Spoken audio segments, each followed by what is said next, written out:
Master, welcome back again to our channel. Panibagong araw, panibagong kabanata na naman ang pagsumasamayin natin ngayong araw na ito. At kung bago ka sa ating channel, pag-click ang subscribe button and hit the notification bell para updated kayo sa ating mga susunod na videos. So mga Master, bago natin simulan ang ating kabanata ngayong araw na ito, huwag po sana natin skip yung ads mga Master, no, dahil malaking bagay na po yan sa ating munting channel. So simulan na natin kabanata ngayong araw na ito. Let's go! Mga Master, salamat sa masipag mag-comment at mag-like. Kayo talaga ang tunay na sumusuporta sa ating munting channel. Shoutout sa inyo mga Master. Kabanata 2591-4615. Kabanata 4571. Mahigit daan-daang miyembro ng Theist sect ang nagtipon sa bulwagan. Anong gagawin natin ngayon? Matagal nang nasa closed-door meditation ang ating sect leader. Ano man ang nangyari sa outside world, ang sect leader ay hindi kailanman huminto o tinapos ang kanyang pagmumuni-muni. Gayunpaman, ang buhay ng Grand Sect Elder ay nasa panganib ngayon. Ano ang dapat nating gawin tungkol dito? Nakatanggap kami ng balita na ang Grand Sect Elder ay malubhang nasugatan at na siya ay nahulog sa mga kamay ni Ivan Zoreth, ang pinuno ng Demonium Sect. Ang Demonium Sect ay kasalukuyang nagtataglay ng mga ron para ma-access ang Yala Realm. Inihayag pa nila na bubuksan nila ang pasukan ng Yala Realm sa malapit na hinaharap at ang sino mang interesado ay maaaring malayang pumasok sa kaharian. Dapat nating tipunin ang ating pinakamahuhusay na manlalaban at ibagsak kaagad ang Demonium Sect. Habang lalong umiinit ang usapan, isang malalim na boses ang umalangaw-ngaw sa bulwagan. Mangyaring huminahon, lahat. Isang lalaki na tila nasa 40s na ang lumakad papunta sa main hall sa masayang lakad. Pagbati, Sir Partholan. Ang iba ay tumawag ng malakas na halos agad-agad. Ang lalaking nakaasol na balabal, si Partholan Jetko, ay ang pinakamatandang disipulo ng pinuno ng Theist sect. Siya ay isang lubos na iginagalang na magsasaka na may napakahusay na mga kasanayan. Higit pa rito, ang lalaki ay nabalitaan pa na mas makapangyarihang magsasaka kaysa kay Wailia, ang Grand Sect Elder. Sir Partholan, bumalik ka sa tamang oras. Wala kaming paraan para makilala ang sect leader, at wala kaming anumang impormasyon tungkol sa kasalukuyang kalagayan ni MS. Itinaas ni Partholan ang kanyang palad. Bumalik ako ngayon para sa mga partikular na dahilan. Mangyaring maghintay dito ng ilang sandali. Makikipagkita ako sa guro at hihilingin ang kanyang mga opinyon sa bagay na ito. Pagkatapos, nag-teleport ang lalaki at nawala sa bulwagan. Ang pinuno ng sekta ng Theist sect na namamahala din sa Theist District, ay nagsagawa ng kanyang closed-door meditation sa loob ng bakuran ng isang espiritual na bundok. Nagmaterialize ang Partholan sa isang lugar sa paanan ng bundok at lumuhad sa isang tuhod. Guro, gusto kong humiling ng pagpupulong. Habang umaalingaw-ngaw ang kanyang tinig sa mga lambak, isang gintong sinag ang ibinuga mula sa tuktok ng bundok. Dahan-dahan, ang sinag ay umabot sa lupa bago ang Partholan, at nakita niya ang isang hagdanan na nababalot ng kumikinang na liwanag. Tumayo si Partholan at umakyat sa hagdanan. Hindi nagtagal, nakarating siya sa harap ng isang kubo na gawa sa kahoy sa tuktok ng bundok. Sa harapan, isang matandang lalaki ang nakaupo sa isang upuan habang nakaharap sa isang kakaibang malaking chessboard. Ang board na iyon ay hindi ordinaryong chessboard. Ito ay nabuo gamit ang Heavenly Path at bawat isa sa mga chess piece ay naglalaman ng path energy. Lumapit si Partholan sa matanda at bahagyang yumuko. Habang inaayos niya ang sarili, sinabi ni Partholan, "Guro, ang matanda sa dakilang sekta." Ang matanda ay nagwagayway ng kanyang kamay nang walang humpay. Ito ay bahagi ng kapigatian na dapat niyang harapin at pagtagumpayan. Hindi siya nakatagpo ng anumang malalaking isyu sa mga taon ng kanyang pagsasanay at paglilinang. Maaaring naalis niya ang hadlang na humadlang sa kanya sa pagsulong sa Chaos Rank. Gayunpaman, hindi niya ito tunay na mararating maliban kung magtagumpay siya sa paglampas sa kapigatian. Siya ay nasa matinding panganib, gayunpaman. Nagpatuloy si Partholan, nahulog na ang Grand Sect Elder sa mga kamay ng sekta ng Demonium. Kung hindi natin siya tutulungan, paano siya makakaligtas sa kapigatian at asenso sa Chaos Rank? Umiling ang matanda, hindi iyon ang kanyang kapigatian. Nang marinig ang mga salitang iyon, nawalan ng salita si Partholan. Kinuha ng matandang lalaki ang isang itim na piraso ng chess at inilagay sa chessboard. Isang malakas na kaluskos ang maririnig sa susunod na sandali. Biglang nabasag ang board at naglaho kasama ang mga piraso sa harap ng kanilang mga mata. Ang kanyang kapigatian ay may kaugnayan sa pag-ibig. Bumulong ang matanda sa malalim na boses, gayunpaman, may kakaiba sa lalaking iyon. Sa sandaling lumitaw siya sa 9 District ng Endlos, nagbago ang lahat. Hindi na ako makakita o makagawa ng anumang hula tungkol sa hinaharap. Ang video na ito ay edited by Urban Storytelling. Kabanata 4572. Ang pinuno ng Thies District ay itinuring na pangalawang pinakamakapangyarihang magsasaka sa lahat ng 9 na distrito ng Endlos. Sa pamamagitan ng paggamit ng chessboard, ang tao ay maaaring gumawa ng mga hula tungkol sa hinaharap. Maaari pa nga niyang gamitin ito para kontrolin o impluwensyahan ang mga kilos ng isang tao. Halimbawa, maging ang labanan sa pagitan ni Waleria at Ivan ay gawa ng matanda. Gayunpaman, isang hindi inaasahang pangyayari ang nangyari sa unang pagkakataon. Nang ilagay ko ang piraso na kumakatawan kay James Caden sa pisara, nabasag ito at nasira ang board halos kaagad. Wala akong kontrol sa mga pangyayaring nangyayari sa ngayon, at hindi ko masabi kung ano ang magiging huling kapalaran ni Waleria. Hindi ko man lang matingnan ang kinabukasan ng Thies District o ng Endlos, 9 District. Nangyari ang lahat ng ito dahil sa itsura ni James Caden, isip ng matanda. May ideya si Partholland kung ano ang ibig sabihin ng mga salita ng matanda dahil alam niya ang mga pambihirang gawain ng chessboard. Bakas sa mukha niya ang pag-aalala. Ano ang dapat nating gawin ngayon, guro? Saglit na nag-isip ang matanda. Pagkatapos, sinabi niya, nagawa naming mapanatili ang kaayusan sa buong 9 na distrito ng Endlos sa lahat ng oras na ito. Gayunpaman, nagbago ang mga bagay ngayon. Hindi ko nasabi ang mga kakayahan at buong potensyal ng taong iyon. Hindi iyon madalas mangyari. Masasabi ko lang na ang misteryosong binata ay nakamit lamang ng isang medyo katamtamang ranggo ng paglilinang. Malamang na siya ay alinman sa kapangyarihan ng Endlos o hindi siya ang tunay na kapangyarihan ng Endlos. 9 na distrito. Hindi siya mula sa 9 district ng Endlos. Bahagyang nahuli si Partholland. Maaari ba siyang mula sa nakatagong Chaos District? Dahan-daang tumango ang matanda. Posible. Marahil ay nagsimula na ang mga mula sa Chaos District na magplano ng kanilang paghihiganti. Ha! Nakakatuwa. Hindi namin nagawang labanan ang pinuno ng Chaos District na ang kapangyarihan ay nasa pinakamataas na antas noon. Nagtataka ako kung gaano kalakas ang bagong henerasyon ng mga cultivator mula sa Chaos District. Nagsisimula na akong umasa sa araw na magkikita tayo. Nagpatuloy siya, Partholland, sabihin sa lahat ng ating mga miyembro na manatili at maghari sa kanilang mga aksyon. Obserbahan muna natin ang sitwasyon.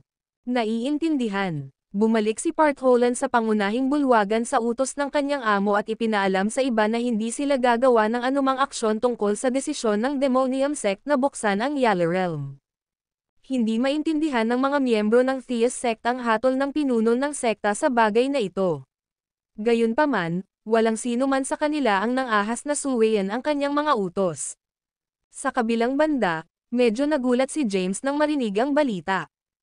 Akala ko ang mga mula sa Demonium Sect ay palihim na makapasok sa Yala Realm at magnanakaw ng mga kayamanan sa loob. Hindi ko inaasahan na iaanunsyo nila ang lahat ng ito at magdulot ng napakalaking kaguluhan. Inimbitahan pa nila ang sinumang interesado na pumasok din sa Yala Realm. Napaisip si James. Ano ba talaga ang balak nila? Ungol niya. Gayunpaman, nagpa siya si James na manatili at maghintay sa isang lugar sa paligid ng Thies District.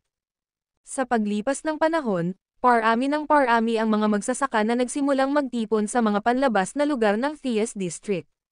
Ang mga powerhouse na ito ay hindi nagmamadaling maglakbay patungo sa gitnang universo dahil ang mga pormasayon ng teleportasyon ay matatagpuan sa halos lahat ng mga pangunahing universo.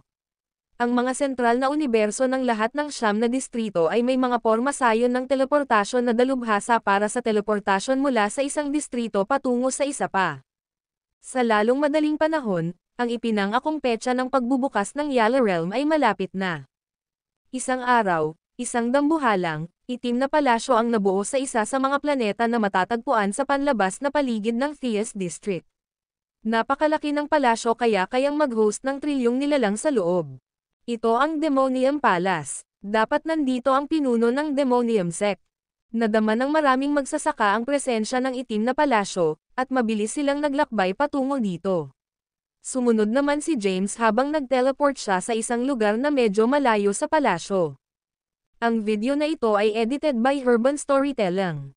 Kabanata 4573.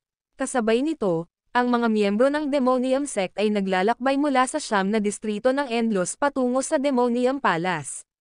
Lahat sila ay nagtipon sa isang malaking bulwagan sa loob ng itim na palasyo. Hindi nagtagal pagkatapos dumating ang lahat, isang lalaking may kahanga-hangang aura ang lumitaw sa podium. Si Ivan iyon.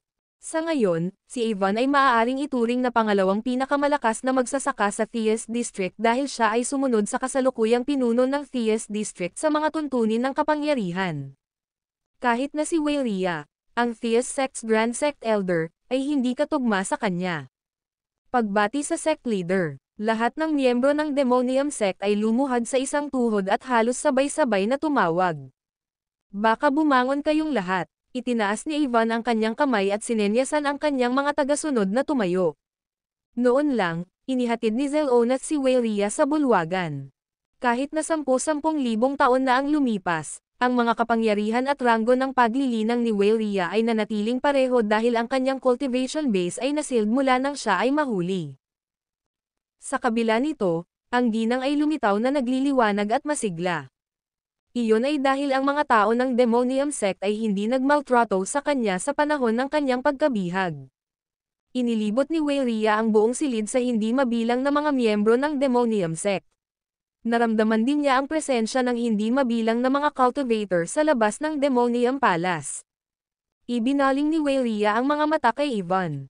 Ano ang lahat ng ito, Ivan? Ngumisi si Ivan. Panahon na para mag-unlock tayo at pumasok sa Yala Realm.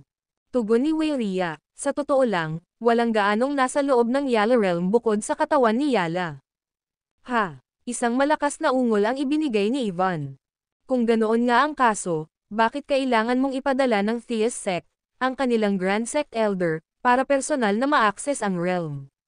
Kung tama ang instincts ko, isang napakahusay na supernatural power na nagmula sa Chaos District ay nakatago din sa Yala Realm. Napakunot ang noo ni Weyria habang nakatitig kay Ivan. So, ginawa mo ang lahat ng ito para lang makuha ang supernatural power mula sa Chaos District. Well, syempre, tahimik na nagpatuloy si Ivan, alam ng lahat na si Yala Samares ay nasa quasi-Chaos rank noon.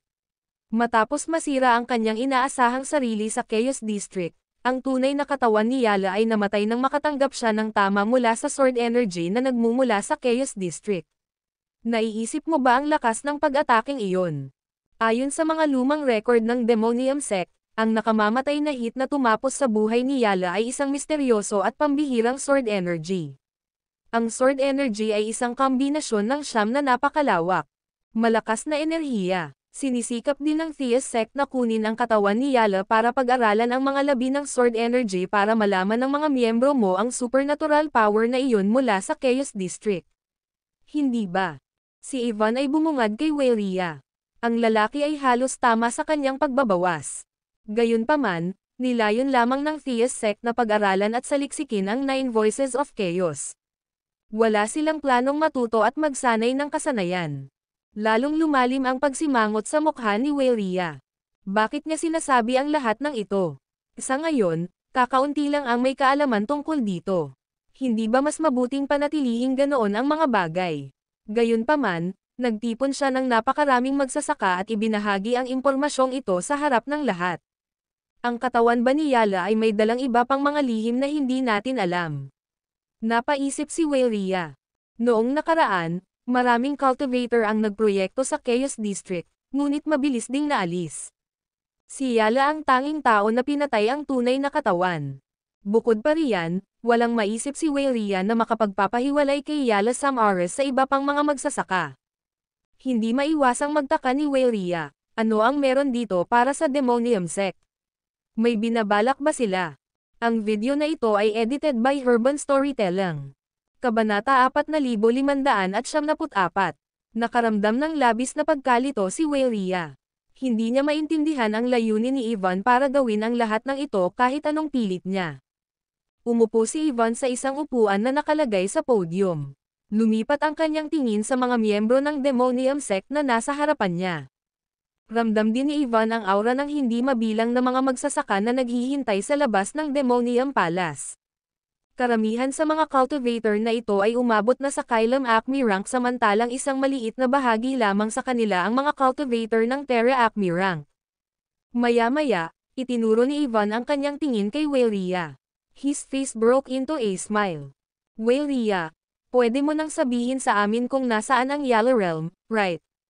Napagpasyahan ni Weylia na ibahagi ang impormasyon tungkol sa lokasyon ng Yellow Realm ng maaga.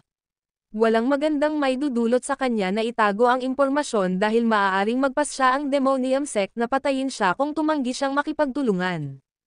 Ito ay sa isang lugar sa labas ng Theus District, sagot ni Weylia. Pangunahan ang daan. Lumawak ang ngiti ni Ivan. Tumango si Weylia, kahit na nag-aatubili. Pagkatapos, ginabayan niya si Zelonath sa pangkalahatang direksyon na dapat nilang tahakin upang marating ang Yellow Realm. Sa isang iglap, ang Demonium Palace ay naglaho sa orihinal nitong lugar at muling lumitaw sa isang lugar sa Endless Void. Pagkatapos, nagsimulang dumausdes ang palasyo sa Endless Void ng napakabilis. Sa kabilang banda, ang mga magsasaka na kanina pa nakamasid sa palasyo ay mabilis na sumunod sa likuran nito. Isa na doon si James. Nagbago na siya ng itsura at aura. Ngayon, siya ay tila tulad ng sinumang ordinaryong nasa katanghaliang gulang na lalaki habang siya ay sumama sa iba pang mga magsasaka at nakihalo ng husto. Si James ay naghahanap ng pagkakataon para iligtas si Weylia. Gayunpaman, nagpasya siyang kumilos ng maingat at obserbahan muna ang sitwasyon. Matyaga niyang hinihintay ang tamang pagkakataon na dumating para mailabas niya ng ligtas si Weylia. Itinoon ni James ang kanyang tingin sa itim na palasyo na kumikilos sa napakabilis na bilis sa unahan ng kumpol ng mga powerhouse. Ang Demonium Palace ay isang kayamanan mismo sa mga miyembro ng Demonium Sect. Ang dambuhalang, kahangahangang palasyo ay kasing laki ng isang planeta. Ang Demonium Sect ay isa sa pinakamalaking organisasyon sa Theus District. Matapos marinig ang anunsyo tungkol sa Yellow Realm, halos lahat ng kanilang mga miyembro ay nagpakita ngayon para sa okasyon. Mayroong hindi bababa sa 10 trillion katao ang nagtipon sa itim na palasyo noong araw na iyon, at ito ay posible lamang dahil ang palasyo ay sapat na malawak upang mapaunlakan ang mga taong iyon. Matapos maglakbay sa Endless Void sa loob ng ilang taon, sa wakas ay dumating ang palasyo sa lugar sa labas ng mga hangganan ng Theus District. Gayunpaman, mahinang naramdaman ng mga magsasaka ang presensya ng Heavenly Path ng Theus District dahil malapit pa rin sila sa distrito. Iyan ang lugar. Itinaas ni Weylia ang kanyang braso at itinuro ang direksyon ng kawalan na may kalayuan sa palasyo. Ang pasukan sa Yellow Realm ay matatagpuan doon. Naramdaman ng mga miyembro ng Demonium Sect na bumagal ang palasyo at tuluyang huminto. Ginawa ni Ivan ang mga ron na kinakailangan upang i-unlock ang Yellow Realm. Pagkatapos, tumingin siya kay Weylia. Paano natin maa-access ang Yellow Realm? Ipinaliwanag ni Weylia. Hindi lang ang mga ron na iyon ang kailangan para ma-access natin ang Yellow Realm. Kakailanganin mo rin na makabisado ang isang supernatural power na idinisenyo mismo ni Yala Samares. Noon, ipinasa niya ang kaalaman sa lihim na sining sa isa sa kanyang mga disipulo. Ang taong iyon ay sumali sa Theus Sect, at ang karunungan sa sining ay ipinasa sa atin. Ipasa ang kaalaman sa akin. Nag-teleport si Ivan at nag-materialize bago si Weylia sa susunod na sandali. Hindi man lang nagpatinag si Weylia sa kabila ng biglaang paggalaw ni Ivan. Monotonous niyang sinabi, isa lang ang pagpipilian mo. Alisin mo ang seal na pumipigil sa aking cultivation base sa sandaling ito, at bubuksan ko ang pasukan sa Yellow Realm. Kung hindi, maaari mo na akong tapusin ngayon. Walang bahid ng takot o pag-aalinlangan sa mga mata ni Weylia. Pagkaraan ng ilang sandali, tinanggal ni Ivan ang selyo sa katawan ni Weylia. Napakarami nating nagtitipon sa Demonium Palace. In contrast, she's all by herself. At saka, she hasn't rewind her full powers. She won't be able to escape under these circumstances, sa isip ni Ivan. Pagkatapos, Iniabot niya ang mga ron kay Waylea. Go! Unlock the Yala Realm.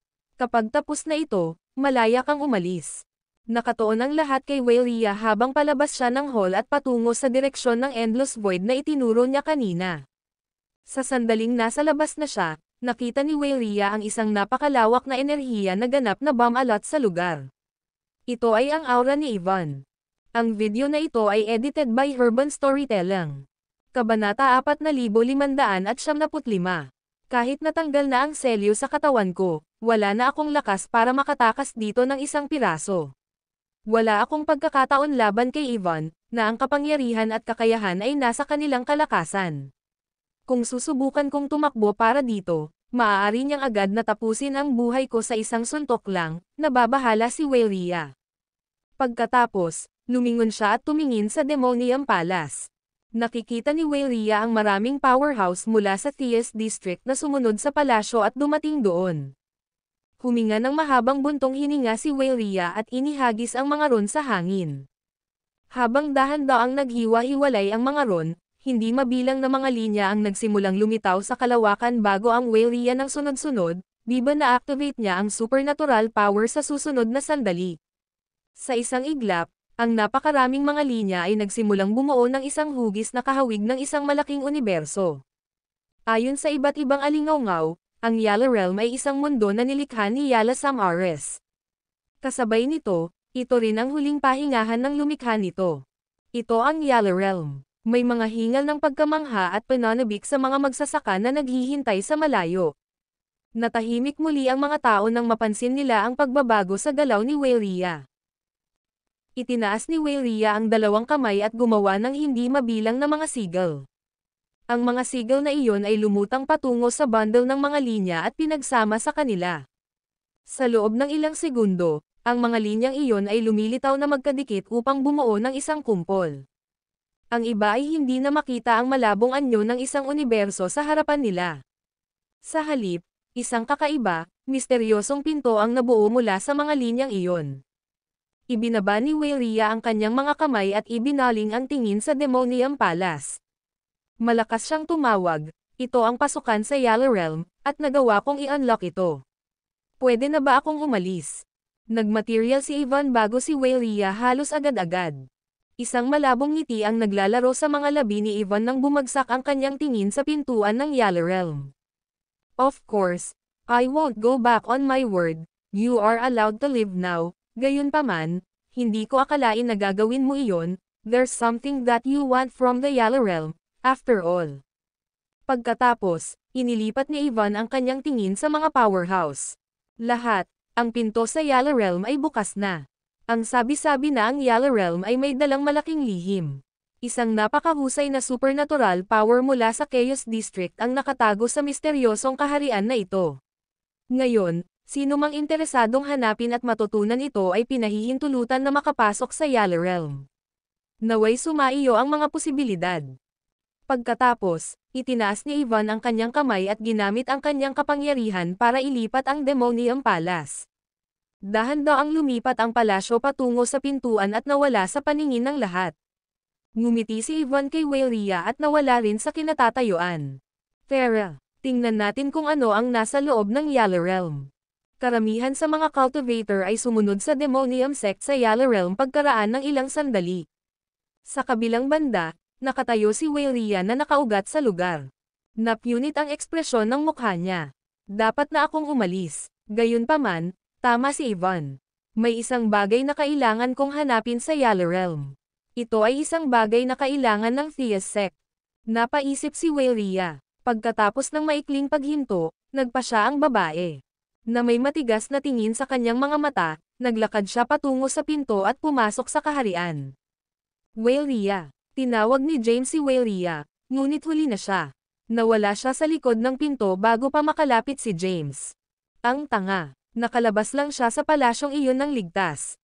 Ngayon, nagpa siya siyang ilagay muli ang sarili sa panganib. James grumbled in annoyance, he stared at the door with a hesitant look in his eyes. May isang bagay na hindi tama sa Yala Realm na ito. At saka, ang mga aksyon ng Demonium Sect ay lubhang kakaiba. Bakit may sino mang gagawa ng pampublikong anunsyo tungkol sa napakalaking sikreto at magtitipon pa ng napakaraming tao upang maghanap ng ilang mahalagang supernatural power? Napaisip si James. Ang video na ito ay edited by Urban Storytelling. Kabanata 4576. Matapos huminto saglit para mag-isip, nagpa siya si James na pumasok sa Yale Realm. Kahit na ang Demonium Sect ay talagang may plano, nasa akin ang multo ng Ancestral Blood Master. Madaling makuha ng multo ang Deputy Sect Leader ng Demonium Sect, si Zelonath. It is my trump card para matiyak ang kaligtasan ko, isip ni James.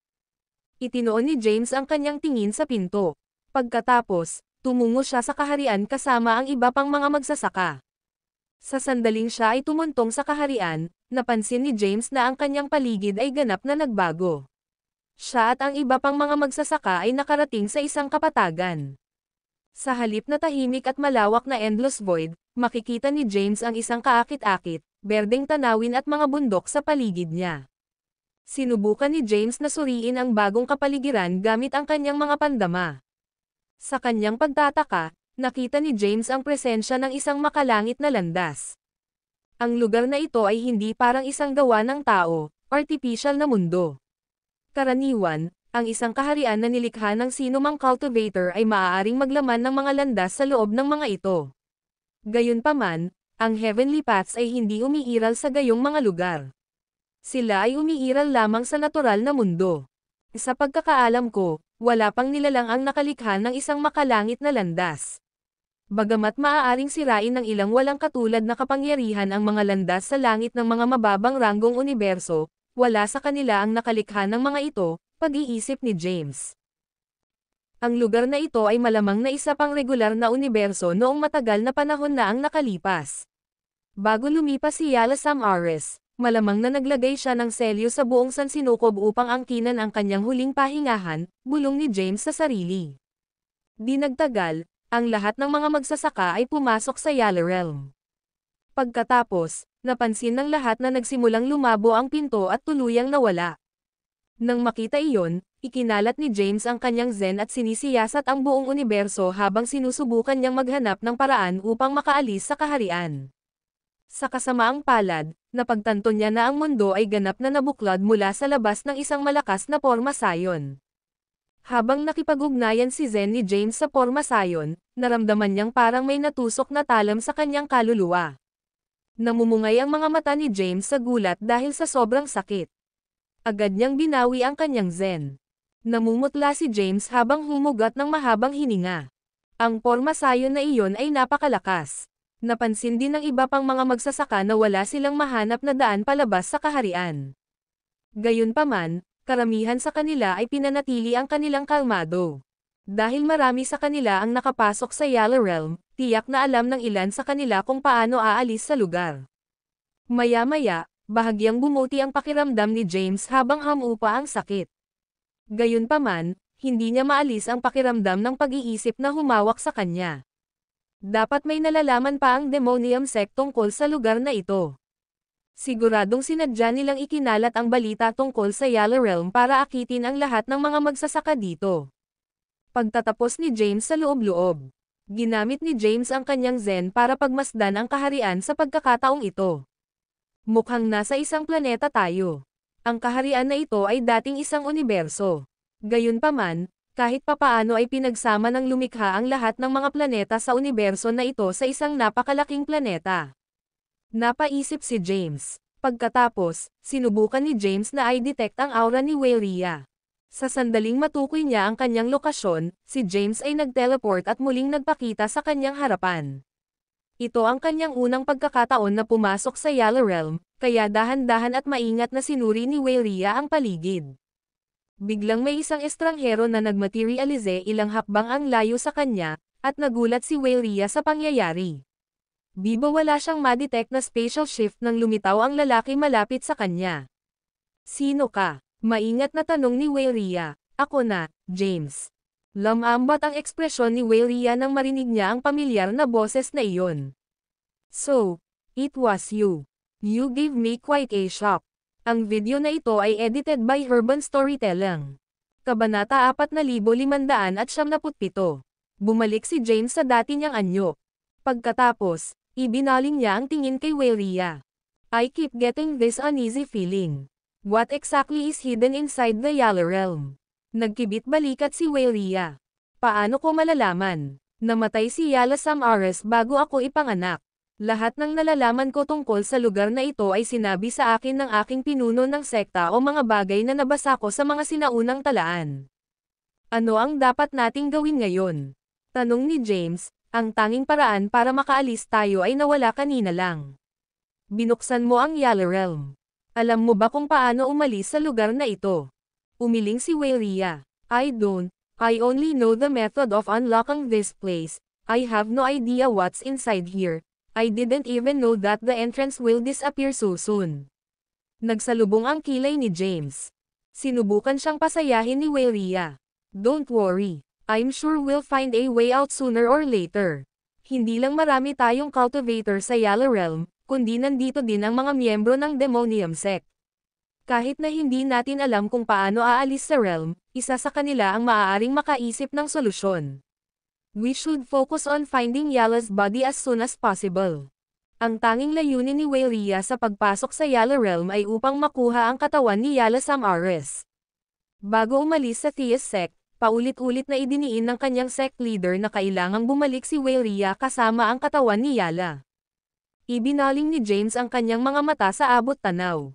I've scanned and examined this world with my Zen. There are at least 100,000 places in this realm that cannot reach and investigated with Zen. Maaaring nakatago ang katawan ni Yala sa isa sa mga lugar na iyon. Ma'am, tumanggaw si Waelia bilang pagsang-ayon. Naranasan din niya ang parehong mga isyo kanina habang ginagamit ang kanyang Zen. Bukod dito, walang ideya si Waelia kung nasaan ang bangkay, kaya kailangan niyang hanapin ang bawat posibleng lokasyon ng isa-isa. Tuklasin natin ang kaharian na ito. Nagpatuloy si James, ang mundong ito ay nabuklod sa mahabang panahon. Gayunpaman, nararamdaman ko ang masaganang enerhiya ng langit at lupa sa kaharian na ito. Napakahusay na tumubo ang Empyrean herbs sa ilalim ng mga ganitong kondisyon. Makakakolekta ako ng isang grupo ng mga ito dito. Nagniningning ang mga mata ni James sa katakawan. Kahit na natanggal na niya ang selyo sa kanyang katawan, napagtanto din niya kung gaano siya kaina kumpara sa mga magsasaka ng siyam na distrito ng Endlos. Ang mga halamang Empyrean ay ang pinakamahusay na mga item para sa pagpapalakas ng paglilinang. Maaari kong pataasin ang aking ranggo at kapangyarihan sa paglilinang sa pamamagitan ng paggamit ng mga halamang matatagpuan dito, naisip ni James. Haha, isang tawa ang pinakawalan ni Waelia. Ang mahalaga lang sa iyo ay ang mga halamang gamot. Kapag nakalabas na tayo sa Yala Realm, dapat kang sumama sa akin sa Theus Sect. Ang sekta natin ay ang pinakamalakas na organisasyon sa buong Theus District, at namumuno pa nga tayo sa ilang kalapit na universo. Mayroon kaming walang katapusang supply ng Empyrean herbs, para magkaroon ka ng marami hanggat gusto mo. We'll talk about that after we leave this place. For now, I'll focus on collecting the herbs I can find here. Masayang ngumiti si James. Hindi nagtagal, nagsimula na silang dalawa sa kanilang paglalakbay sa paghahanap sa bangkay ni Yala at sa Empyrean herbs.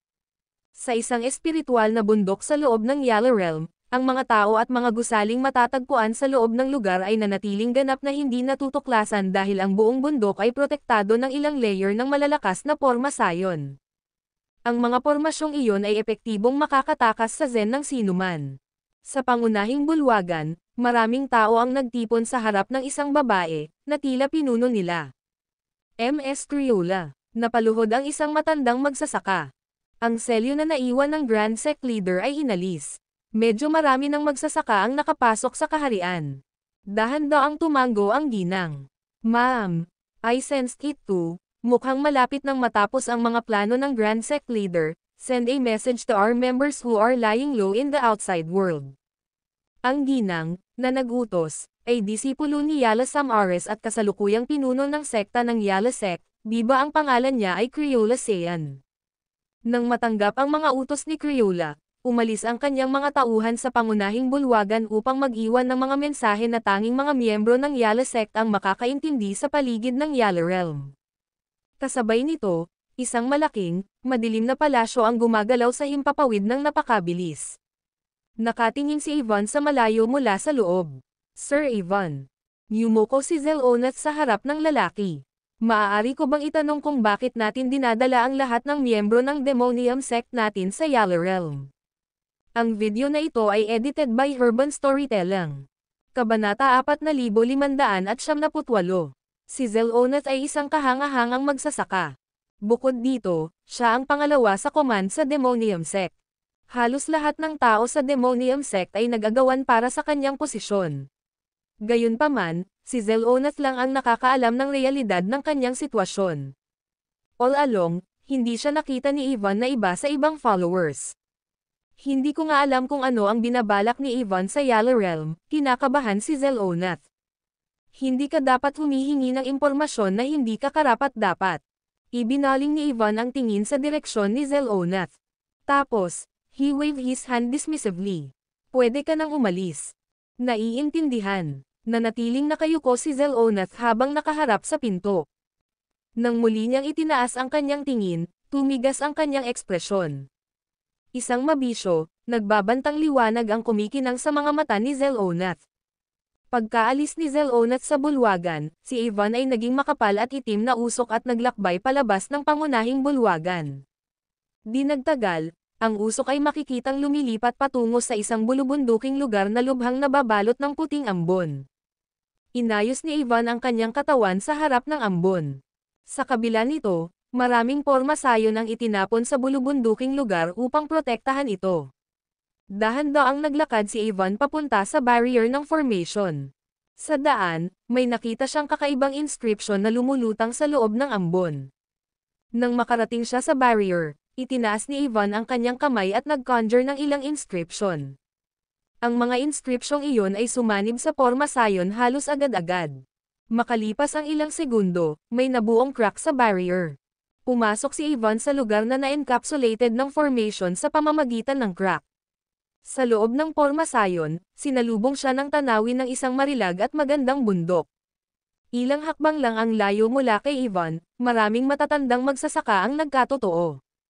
Nagtanong ang isa sa kanila, miyembro ka ba ng Yala Sect? Tumanggaw si Ivan. Sumunod ka sa akin. Inakay ng lalaking nagsalita kanina si Ivan patungo sa main hall na itinayo sa bundok. Isang kaakit-akit na babae na may yelong ekspresyon ang nakaupong mag-isa sa loob ng pangunahing bulwagan. Nang makita niya si Ivan na papasok sa pintuan, tumayo ang ginang at agad na lumapit sa kanya. Ivan. Isang matamis na ngiti ang sumilay sa mukha ni Crayola habang tumatakbo papunta kay Ivan. Nagniningning ang kanyang mga mata sa pananabik at pagmamahal. Niyakap ni Crayola si Ivan at niyakap siya ng mahigpit. Medyo nanginginig ang boses niya habang umuungol, "You're finally here." Ang matandang magsasaka, na nagpakita kay Ivan sa pangunahing bulwagan, ay mataktikang umalis sa lugar upang bigyan ang mag-asawa ng ilang privacy.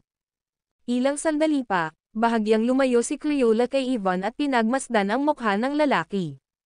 Ivan, dapat ikaw ang pumalit bilang sect leader ng Yala Sect dahil nakabalik ka na. Mataray na sagot ni Ivan, ano ang pinagsasabi mo? Ang Yala Sect ay pag-aari ng ating Panginoon. Ito ay naging kanya, at palaging magiging kanya. Napakunot ng noo si Crayola. Sinabi niya sa mataas na boses, Ivan, patay na ang ating Panginoon. Wala na si Yala Samaras sa mundong ito. Mula dito, itatalaga ka bilang pinuno ng sekta ng Yala Sect. Naghanda si Master ng isang plano bilang isang countermeasure. Patuloy ni Ivan, ang layunin ng aking pagbabalik ay upang maisakatuparan ang mga plano ni Master. Huminga ng malalim si Crayola. Then, she said in a sarcastic tone, Ivan, Master is dead. Even her soul has been destroyed. Only her body remains now. Imposibleng maniwala ka na kaya mo siyang buhayin sa pamamagitan ng paggamit ng mythical, forbidden technique na iyon. Kahit na ito ay gumana, bakit mo pagugustuhin na buhayin ang babaeng iyon? Gusto mo bang bumalik sa iyong buhay bilang kanyang mababang loob? Isang malakas na tunog ang sinampal ni Ivan sa mukha ni Crayola. Marahang ipinatong ni Crayola ang kanyang palad sa kanyang namumulang pisngi.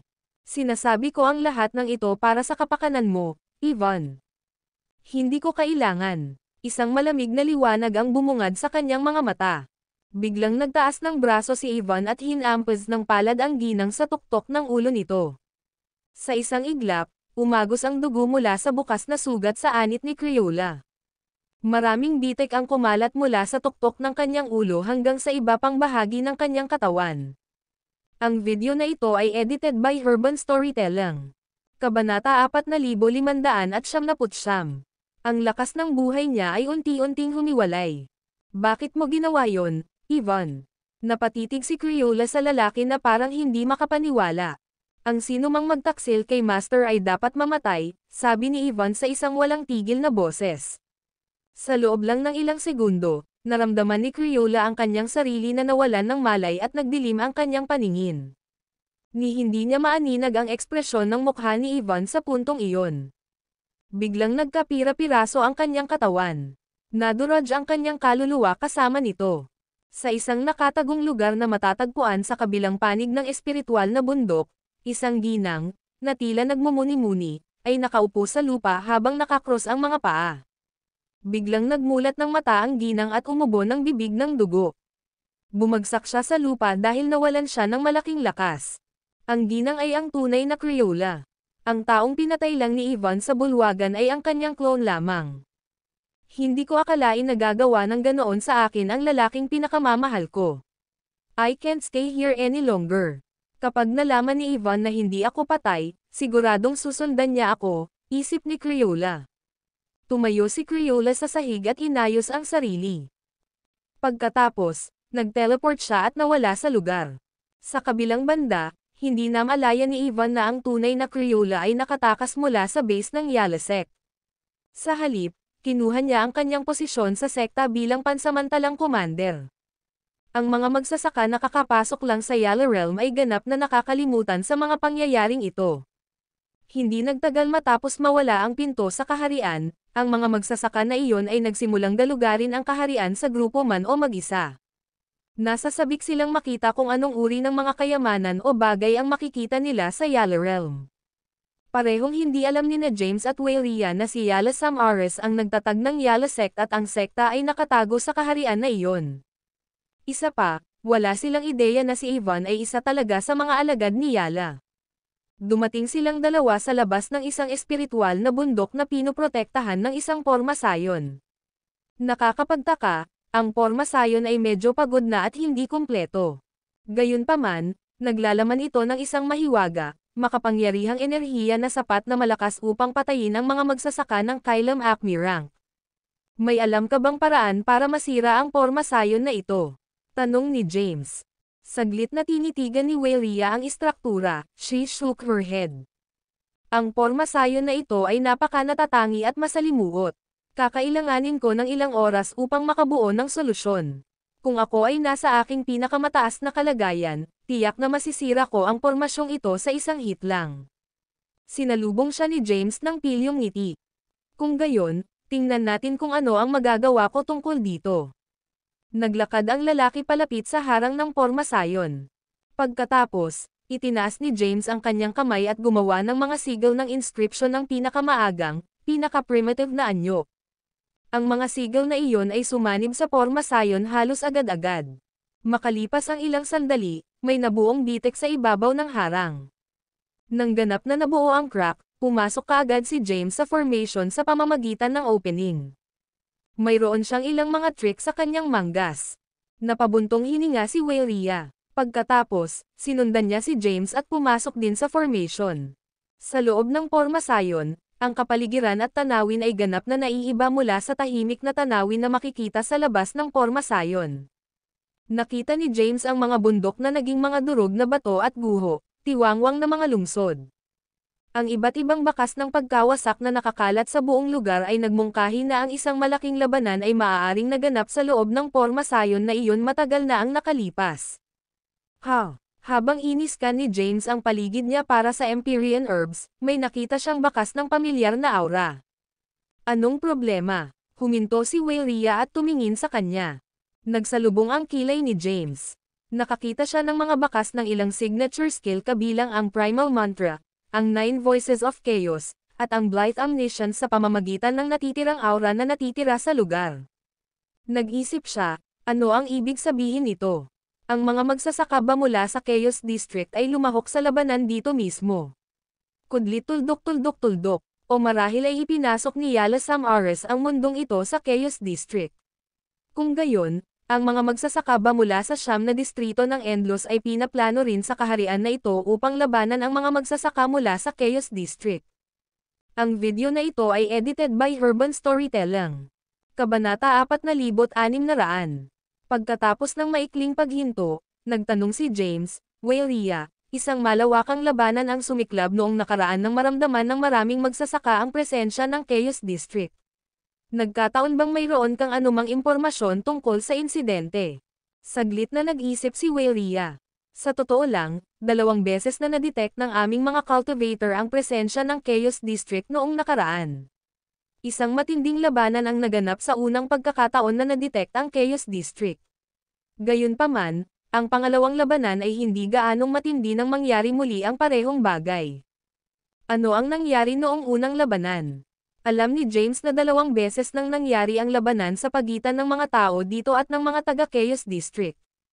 Ang pangalawang labanan ay malamang na nangyari sa panahon ng pagtaas ng space race, sa kalaunan ay humantong din sa kanilang pagbagsak. Naganap ang pangalawang sky burial sa medyo mas maliit na sukat dahil ang bilang ng mga walang kapantay na powerhouse na umiral sa panahong iyon ay mas mababa, naisip ni James. Umiling si Weylia. I don't know much about the first battle as well. Anyway, why are you asking about it?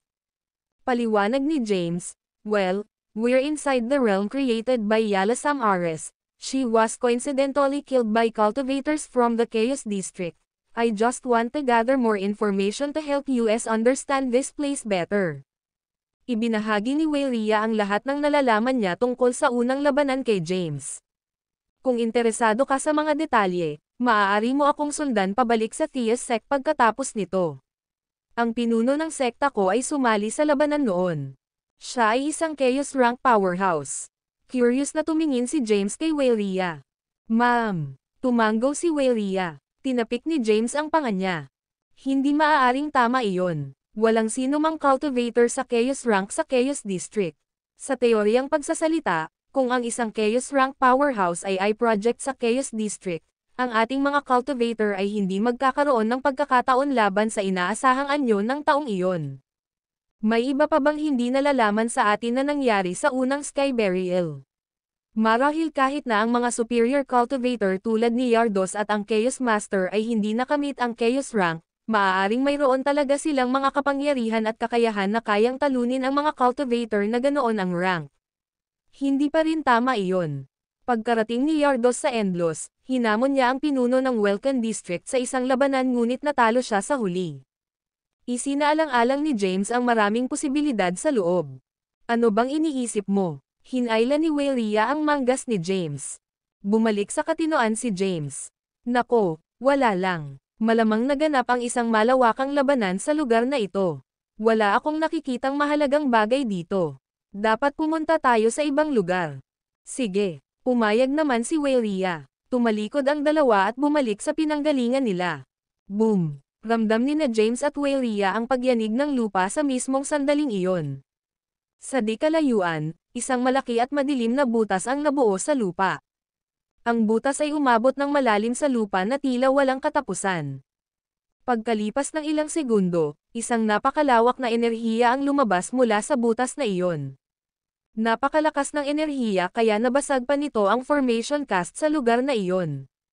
Naramdaman ng lahat ng nilalang sa Yala Realm ang pulso ng enerhiya halos kaagad. Sa sandaling iyon, isang makulay na sinag ng liwanag ang nagmula sa kakaibang butas na iyon, at isang bagay ang bumaril sa hangin mula sa lupa. Nang huminto ang bagay at lumipad sa himpapawid, napansin ng mga nilalang sa malapit na ito ay isang mahusay na pagkakagawa ng espada. Nagbigay ang espada ng napakatinding aura. Wow! Nakakatakot na sandata. Iyon ay isang kahanga-hangang aura. Talagang may mga kayamanan sa Yala Realm. Akin ang espadang iyan. Hindi mabilang na mga magsasaka ang lumipad patungo sa espada habang ang bawat isa sa kanila ay nagnanais ng espada para sa kanilang sarili. Sa isang iglap, Ang espasyo sa paligid ng misteryosong espadang iyon ay naging isang larangan ng digmaan habang sinubukan ng lahat na alisin ang kanilang katunggali. Ang video na ito ay edited by Urban Storytelling. Kabanata 4601. Ang mas malalakas na magsasaka ay umiwas sa pakikipaglaban at mabilis na lumapit sa nakasisilaw na espada. Gayunpaman, agad silang napawi sa kawalan ng matinding sword energy. Sa isang maikling sandali, mahigit 12 powerhouse ang napatay. Matapos masaksihan ang kanilang pagkamatay, ang iba ay hindi nang ahas na padalos-dalos na lumapit sa espada. Samantala, si James ay nakatitig din sa maliwanag na espada sa langit ng may paghanga. Naramdaman niya ang isang pamilyar na aura na nagmumula dito. Ito ang kapangyarihan ng 9 Voices of Chaos. Nagulat si James, naisip ni James, ito kaya ang espada ng Chaos Master. Ang boses ng multo ng Ancestral Blood Master ay biglang tumunog sa isip ni James, na nagsasabing, iyan ang Chaos Sword, ang espada ng Chaos Master sa nakaraan. Agad na nakuha ni James ang kumpirmasyon ng pinagmulan ng espada. Ang kanyang tingin ay nakatuon sa Chaos Sword. Naglabas ng malakas na aura ang Chaos Sword, at maging si James ay interesado rito. Gayunpaman, hindi siya nang ahas na kumilos ng walang ingat, dahil ang espada ay nakapatay na ng maraming powerhouses.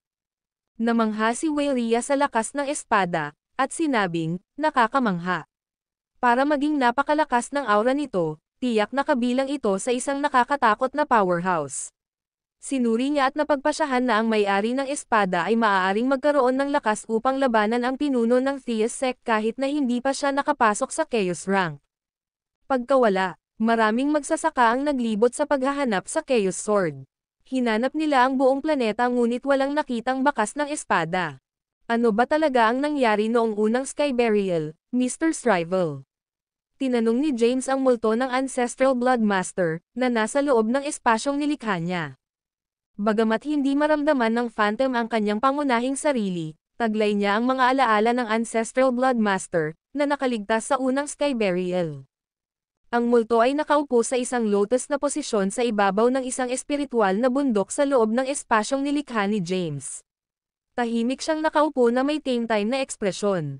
Pagkaraan ng ilang sandali, sumagot siya, ito ay tulad ng iyong hinala. Noon, si Yala ay hindi lamang ang powerhouse na na-project sa Chaos District. Sa halip, ito ang buong universo sa harap mo. Posible na hindi lahat ng powerhouses sa 9 districts ay maaaring i-project sa Chaos District. Kaya, sila ay nagkaisa at puwersahang i-proyekto ang universo na ito sa Chaos District. Sa una, ang universo ay hindi natuklasan sa loob ng ilang panahon. Ngunit nang ito ay natuklasan, isang malaking labanan ang sumiklab. Hindi mabilang na mga powerhouses mula sa Chaos District ang nasawi, at matiba ang mga lumahok. Maikling ipinaliwanag ng multo ang nakaraang kaganapan. Nakilahok din siya sa laban na iyon. Gayunpaman, ang kanilang mga kaaway ay napakalakas kahit na sila ay mga projection lamang. Sa huli, tumakas siya sa larangan ng digmaan dahil sa takot na mawalan ng buhay. Tara na, umalangaw-ngaw ang boses ni Weyria sa kanyang tenga. Bumalik si James sa realidad. Sumunod siya sa likod ni Weyria at sabay na umalis sa sinaunang larangan ng digmaan. Nagmamadali silang pumunta sa susunod na lokasyon na tinatakan ng isang pormasayon. Samantala, isang pulong ang nagaganap sa punong tanggapan ng Yala Sect. Umupo si Ivan sa pinakamataas na upuan ng bulwagan, at ang mga powerhouse ng Yala Sect at Demonium Sect ay nakatayo sa ibaba niya. Tumingin si Ivan sa mga powerhouse sa ibaba niya, tumayo, at sinabing, ito ay isang mahalagang panahon para sa Yala Sect at ng Demonium Sect ngayon. Si Yala ay pinatay ng isang powerhouse mula sa Chaos District. Ang kanyang kaluluwa ay direktang nalipol sa isang pag-atake lamang ng espada. Gayunpaman, napaghandaan na niya ang kanyang kamatayan. Bumuo siya ng plano para mabuhay na maguli. Hanggat nabubuhay siya, agad siyang papasok sa Chaos Rank. Kapag nangyari iyon, ang Yala Sect ay tiyak na magkakaroon ng matatag na posisyon sa 9 district ng Endlos. Lahat ng naririto ay mag-aambag sa kanyang muling pagkabuhay. Ang Yala Sect ay gagantimpalaan ng maganda ang lahat. Umalangaw-ngaw sa hallway ang boses ni Ivan. Isang powerhouse ang biglang humakbang, lumuhad sa isang tuhod, at same time na nagsabi, Sabihin mo sa akin kung ano ang kailangan kong gawin, sir. Handa akong gawin ang anumang kailangan ko. Bahagyang ngumiti si Ivan at sinabing, ang aking guro, si Yala, ay nakakuha ng higit na kakayahan na tinatawag na Death If I Altes. Ang video na ito ay edited by Urban Storytelling. Kabanata 4602. Ang Death If I Altes ay isang maalamat na kasanayan. Ang pinagmulan nito ay hindi alam, ngunit ang kondisyon para sa paglilinang nito ay hindi kapani-pani walang malupit. Ang isa ay kailangang mamatay upang linangin ito. Kaya, walang sino man ang nangahas na subukang linangin ito mula noong sinaunang panahon hanggang sa kasalukuyan. Hinulaan na ni Yala ang kanyang kamatayan, kaya nag-ayos siya ng maaga. Ang Death If I Altes ay nangangailangan ng malaking halaga ng enerhiya sa loob ng katawan ng isang tao. Pinagsama ni Yala ang universo na ito sa Yala Realm bago ang kanyang kamatayan upang maghanda para sa araw na ito. Maraming nilalang ang nakapasok sa Yala Realm. Pagkatapos ng kanilang kamatayan, sila ay magiging makapangyarihang enerhiya at maa-absorb ng katawan ni Yala. Matapos ang kanyang katawan ay sumipsip ng sapat na enerhiya, siya ay babalik sa buhay at papasok sa Chaos Rank. Ang iyong gawain ay patayin ang mga magsasaka na nakapasok sa Yala Realm. Nagbigay ng utos si Ivan sa mga powerhouse na nagtipon sa bulwagan. Isang malaking bilang ng mga powerhouse ang nakapasok sa Yala Realm. Ang labasan ng Yala Realm ay sarado na, at tinatakan ito ng malalakas na pormasayon. Bago mamatay si Yala, itinayo niya ang mga makapangyarihang pormasayon na ito. Tanging ang mga powerhouse sa Chaos Rank ang maaaring makalusot sa kanila.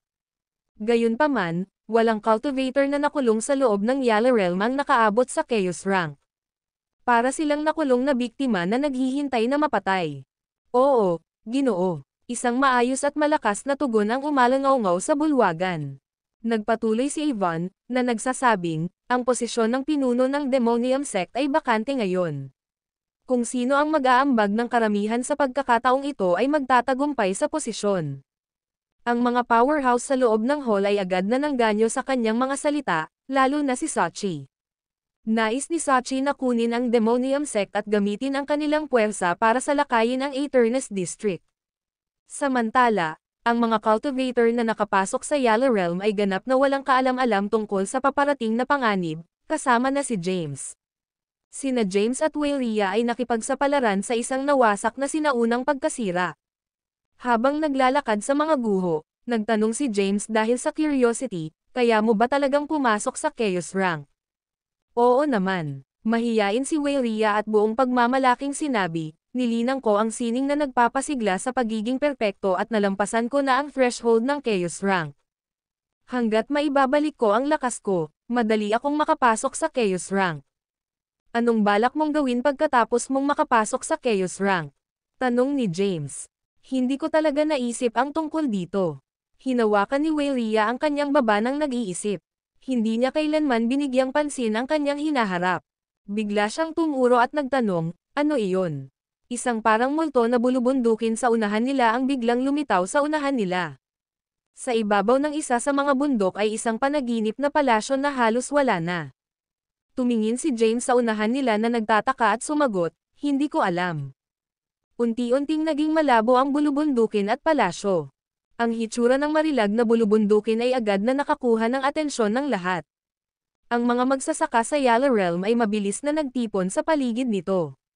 Swoosh! Nang mabuo ang isang pulutong sa labas ng bulubundukin, may ilang misteryosong nilalang na nakasuot ng itim na damit ang lumitaw at bigla silang inatake. Ilang mahihinang magsasaka ang agad na napatay, samantalang ang mas malalakas ay nasugatan din.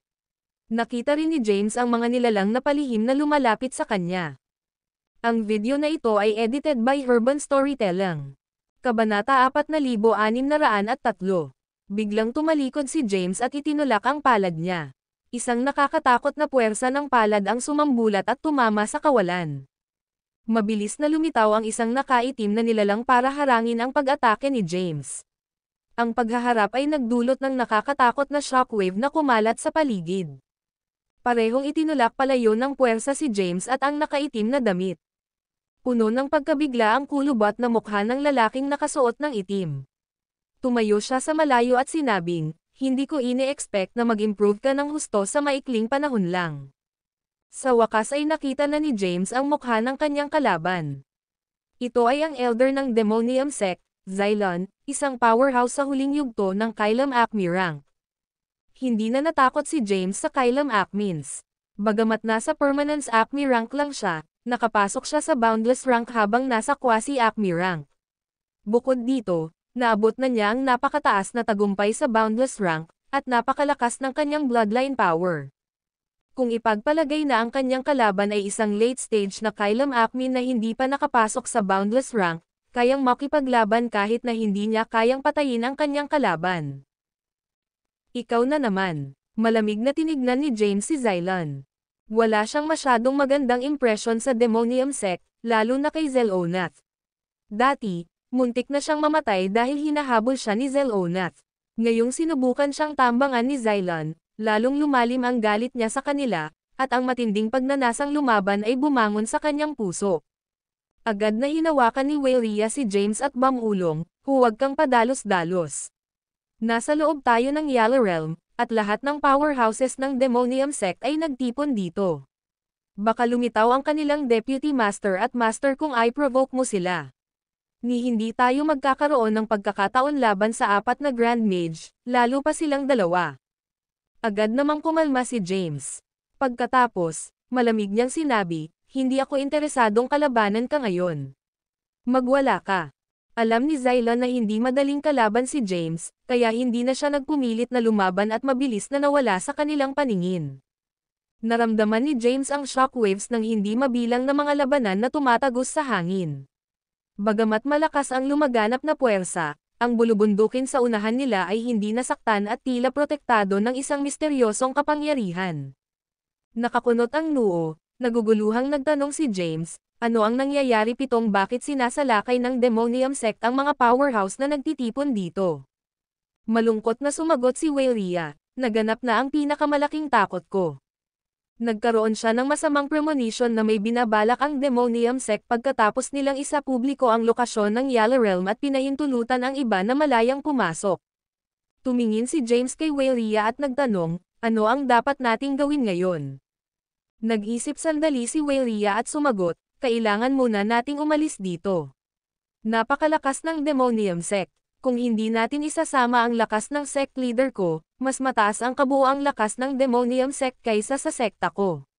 Maghuhukay tayo ng mga libingan natin kung haharapin natin sila ngayon. Kailangan nating malaman ang tunay nilang motibo at magplano ng naaayon. Pagkatapos magsalita, hinailan niya si James at umalis sa lugar. Hindi nagtagal, dumating ang dalawa sa isang ilang na lugar. Umupo si James sa isang bato, at si Waylea ay nakatayo sa kanyang harapan. Wala ni isa sa kanila ang nagsalita. Biglang tumayo si James at binasag ang katahimikan, sinabing, magtatanong ako. Si Sachi ay sumali sa Demonium Sect at na-promote bilang isang elder. Tiyak na alam niya ang tungkol sa kanilang motibo. Kaya, binalak ni James na tanungin siya tungkol dito.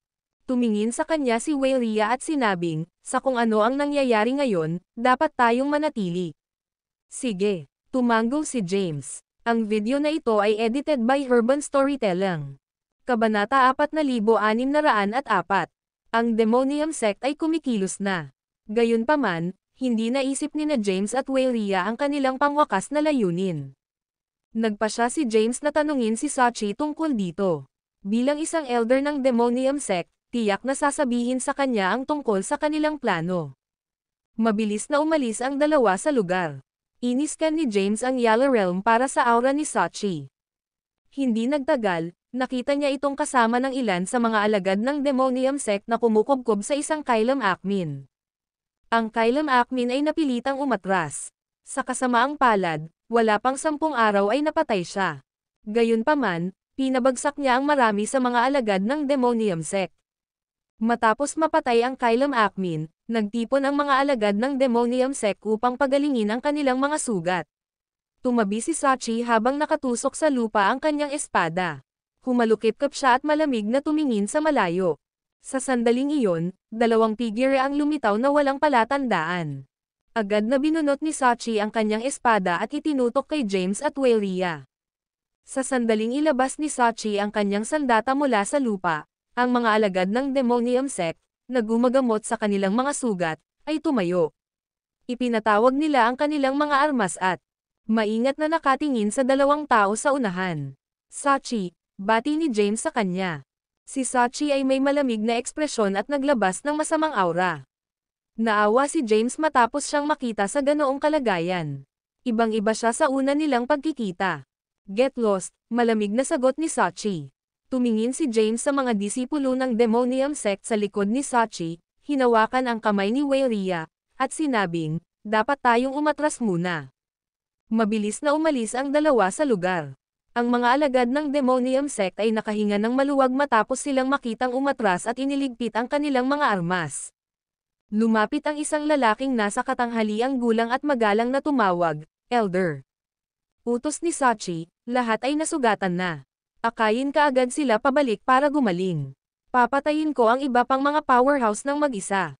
Oo, ma'am. Tumango ang medyo may edad na at inakay ang tropa palayo.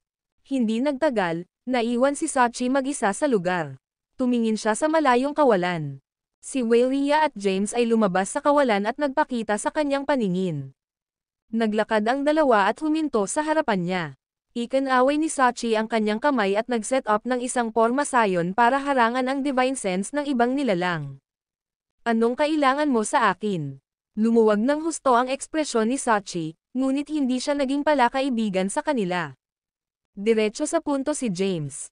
Ang Demonium Sect ay nagsimulang manghuli ng iba pang mga nilalang sa Yala Realm. Gusto kong malaman ang kanilang layunin. Matapat na sumagot si Sachi, napakahabang kwento na nagmula noong nabubuhay pa si Yala.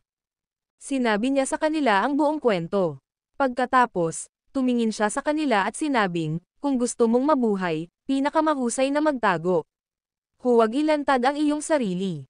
Malamang natitigil ang pagpatay kapag mayroon na tayong sapat na lakas para buhayin si Yala. Matapos ibigay sa kanila ang impormasyong kailangan, umalis na si Sachi. Nagsalubong ang mga kilay ni James. Lumingon siya kay Weiria at nagtanong, alam mo ba ang tungkol sa Death Ephialtes? Bahagyang tumango si Weiria at sinabing, oo naman. Naintriga, nagtanong si James, saan galing? Ang video na ito ay edited by Urban Storytelling. Kabanata 4605. Paliwanag ni Weiria, hindi mabilang na taon na ang nakalilipas, ang leader ng Chaos District ang namuno sa 10 distrito ng Endlos. Noon, marami siyang powerhouse sa ilalim niya. Kabilang sa mga ito, ang isa ay gustong lumikha ng isang hindi magagapi na supernatural power. Sa kasamaang palad, patuloy siyang nag-eksperimento ngunit hindi nagtagumpay bago ang pinuno ng Chaos District ay inatake, at ang Chaos District ay nagkagulo. Sa kalaunan, nilikha niya ang Death Ephialtes ngunit hindi ito ginawang perpekto. Hindi ko akalain na nakuha ni Yala ang kanyang mga kamay sa Death Ephialtes at sinubukang linangin ito. Lalong nagsalubong ang mga kilay ni James. Pinunasan niya ang kanyang noo at sinabing, ang Demonium Sect ay isang malaking problema. Ano ang dapat nating gawin ngayon?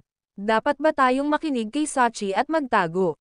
Matapos itong pag-isipan sandali, nakaisip si James ng isang ideya. Tumingin siya kay Weiria at sinabing, hindi ba't sinabi mo na maibabalik mo ang iyong lakas sa tugatog nito at makapasok sa Chaos Rank sa humigit kumulang 10 milyong taon? Paano kung pasukin mo ang isang puwang na nilikha ko at nag-set up ng time formation upang linangin ng may kapayapaan ng isip? Samantala, hahanap ako ng lugar na mapagtataguan at hihintayin mong mabawi ang iyong lakas. Tiningnan siya ng masama ni Weiria. Ang kanyang paghahabol na mabawi ang kanyang lakas at makapasok sa Chaos Rank sa 10 milyong taon ay isang bluff. Mabawi niya ang kanyang lakas, ngunit hindi ganoon kadali ang pagpasok sa Chaos Rank. Kahit na mayroon siyang 10,000 Apex, baka hindi pa rin siya makapasok sa Chaos Rank. Sa totoo lang, tungkol doon, nag-aalangan na sabi ni Weiria, nagsinungaling ako. Ang revitalizing art ay talagang kamangha-mangha, ngunit mayroon din itong downside. Pagkatapos ay cast ito, papasok ako sa isang pinahabang panahon ng vulnerable. Sa madaling salita, hindi ako makakapasok sa Chaos Rank ng ganoon kabilis. Alam ko na, sabi ni James, nadidismaya, kalimutan mo na. Magkunwaring wala akong sinabi. Mag-isip muna tayo para mabuhay sa ngayon. Napaupo si James sa lupa. Wala siyang kapangyarihan laban sa mabigat na Demonium Sect. Buong puwersang umaatake ang Demonium Sect. Bagamat kasama ni James ang multo ng Ancestral Blood Master, hindi sapat ang lakas ng multo. Ang multo ay maaaring tumagal lamang ng isang araw laban kay Xel'Onath. Kaya, nais niyang iligtas ang multo para sa isang kritikal na sandali. Samantala, wala ring ideya si Waylea. Hindi niya napigilan ang operasyon ng Demonium Sect at nailigtas ang lahat sa Yala Realm, sa kanyang pinakamataas na lakas. Sa kanyang kalakasan, siya ay kapantay ni Ivan o marahil ay medyo mahina. Bukod dito, ang Demonium Sect ay may higit sa isang powerhouse tulad ni Ivan. Biglang may pumasok na plano sa isip niya. Hanapin natin ang bangkay ni Yala. Hanggat sirain natin ito, hindi niya magagamit ang Death Ephialtes para mabuhay muli. Kung nabigo ito, hindi na kailangan ng Demonium Sect na magbigay ng enerhiya sa kanyang katawan. Inilibot ni James ang kanyang mga mata. Napakawalang muwang mo. Siguradong may katawan ang Demonium Sect. Kailangan nating pumasok sa Demonium Palace para magawa iyon. Dahil sa panghinaan ng loob sa sinabi ni James, bumagsak si Waylea sa lupa. Sumandal ang dalawa sa likod ng isa't isa at sabay na bumantong hininga. Alam ko kung nasaan ang katawan niya. Isang boses ang biglang umalangaw-ngaw malapit sa kanila. Mabilis na bumalik ang dalawa sa kanilang mga paa at tumingin sa walang laman sa unahan. Isang babae ang dahan-daang lumabas at naglakad palapit sa kanila. Mapatla ang mukha niya, at para siyang nasugatan. Matiim na tinitigan ni na James at Waylea ang papalapit na babae. Habang papalapit, tiniyak sila ng babae, na nagsasabing, hindi na kailangang mag-ingat. Pupunta ako ng walang masamang intensyon. Tanong ni James, sino ka? Ang babae ay sumagot, ang pangalan ko ay Crayola Sean. Ako ay alagad ni Yala, at ako ay nagtatago sa Yala Realm. Ang aking trabaho ay nakikipagtulungan kay Ivan upang makumplito ang plano ni Yala. Natigilan si James sa sinabi niya. Nag-aalinlangan na nagtanong si Waylea, kung ikaw ay kanyang disipulo, bakit ka pumunta sa amin? Bakit mo sinisikap na guluhin ang kanyang plano? Ang video na ito ay edited by Urban Storytelling. Kabanata 4606. Agad na isiniwalat ni Crayola ang kanyang pagkakakilanlan.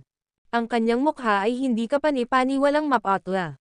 Magsasalita pa sana siya, umubo siya ng puno ng dugo at bumagsak sa lupa. Napaatras ng ilang hakbang sina James at Waylea, na pinapanatili ang isang ligtas na distansya mula sa Crayola. Hindi pa nila ma-verify kung sino siya, kaya gusto nilang maging mas maingat. Nahihirapang bumangon si Crayola mula sa lupa at naupo sa isang lotus position. Hinimok niya ang kanyang lakas upang pagalingin at patatagin ang kanyang mga sugat. Maya-maya, gamaan ang pakiramdam niya. Itinaas niya ang ulo kay James at Waylea. Si Ivan ang panganay na alagad ni Yala at paborito rin niya. Nagkaroon ako ng hindi pagkakasundo sa kanya, na humantong sa pag-atake niya sa akin. Sa kabutihang palad, nagpadala ako ng isang clone upang makipagkita sa kanya, kung hindi ay namatay ako. Ipinaliwanag ni Crayola ang kanyang sitwasyon, at unti-unting nagdilim ang kanyang mukha. Ginawa ko lahat ng hiling niya sa akin, pero si Yala lang ang nasa puso niya. Walang awa niyang sinubukang kitilin ang buhay ko, kaya nawala ang loyalty ko sa kanya. Matapos marinig ang kanyang kwento, lumingon si James kay Waylea at nagtanong, ano sa palagay mo? Napaisip ito sandali ni Waylea at sumagot, wala kami. Lumingon si James kay Crayola at tinanong, pagkatapos sabihin mo sa amin kung nasaan ang kanyang katawan at ang mga detalye ng iyong plano. Dahan-daang tumayo si Crayola at sinabing, ang katawan ni Yala ay nakaburol sa gitnang rehiyon ng kaharian na ito.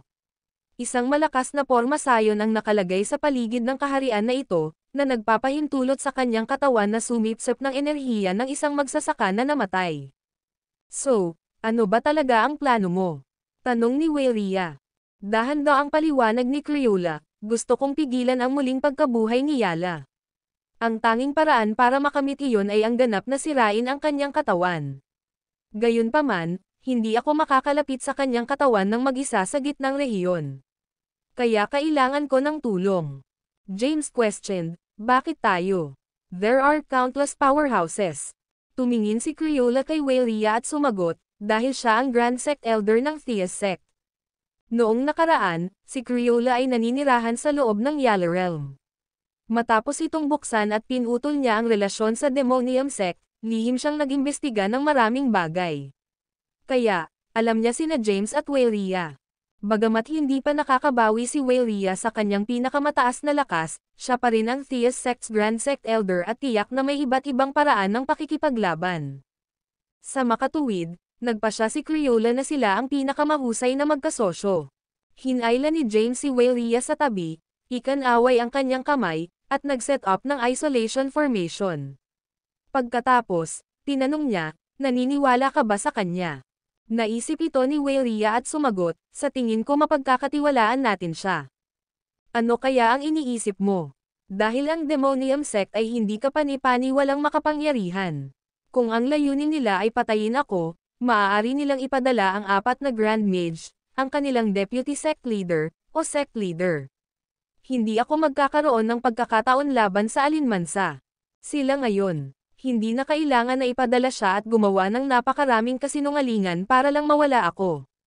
Sige, kung gayon, paniniwalaan natin siya sa ngayon. Mas mainam na sirain natin ang katawan ni Yala sa pamamagitan ng pakikipagtulungan sa kanya.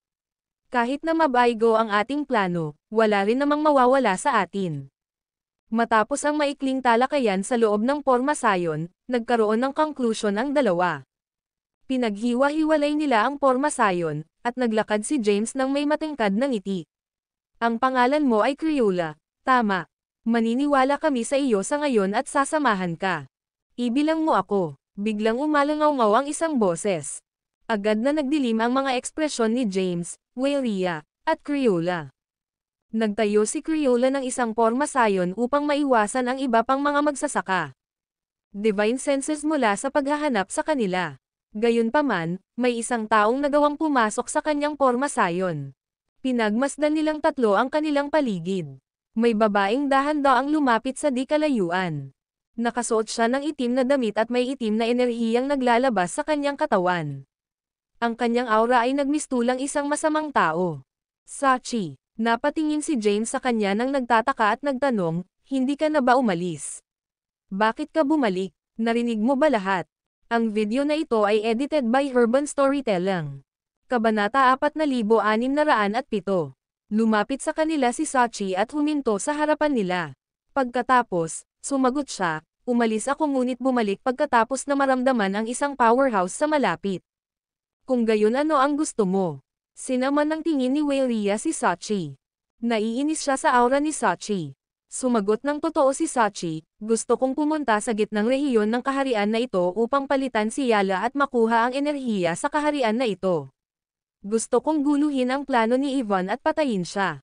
Pagkatapos, maaari kong kunin ang kanyang posisyon bilang Yala Sect at Demonium Sect's leader. Matapang na ipinahayag ni Sachi ang kanyang mga ambisyon. Nang marinig ito, sumulyap si Crayola sa kanya ng may pag-iisip.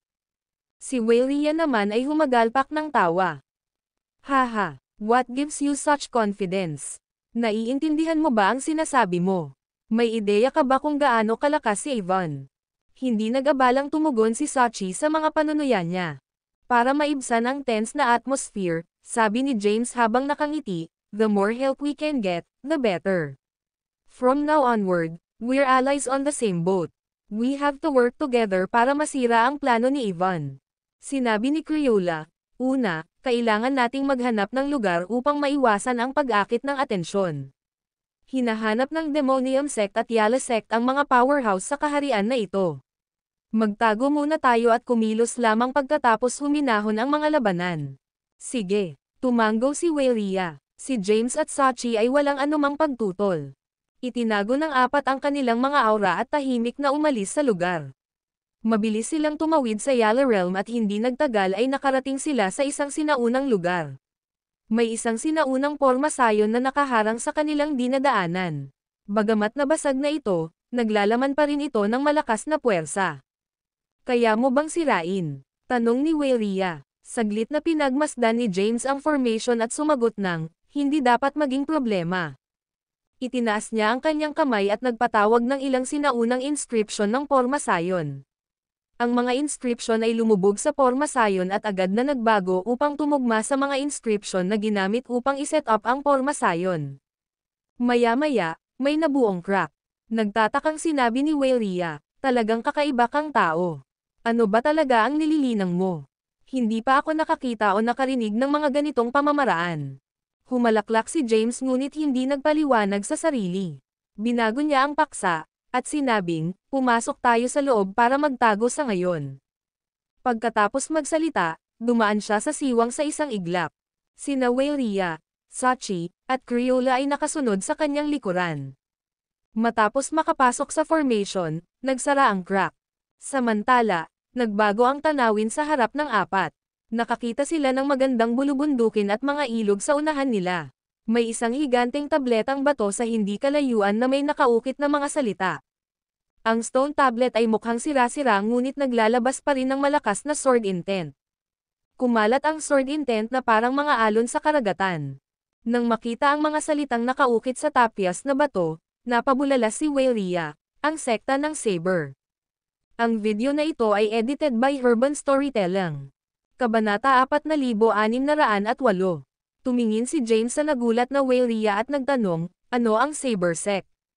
Samantala, nakakunot ang noo ni Sachi na parang alam din niya ang tungkol sa Saber Sect.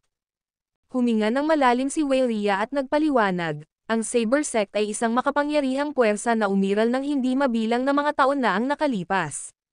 Bago pumasok ang Chaos Sect's leader sa Chaos rank at naging Endless leader, ang Saber Sect ay dati nang nasupil ang Chaos Sect. Lumingon si Weyria kay Crayola at nagtanong, matagal ka na sa kaharian na ito, kaya dapat mong malaman ang tungkol sa mga guho dito, tama ba? Ang mga guho ng Saber Sect ay nawala noong nakaraan, kaya bakit dito sa Yala Realm? Ipinaliwanag ni Crayola, maraming taon na ang nakalilipas, ang universo na ito ay hindi umiiral. Gayunpaman, maraming mga powerhouse ang nakadama ng pag-iral ng Chaos District at pilit na pinagsama ang universo na ito.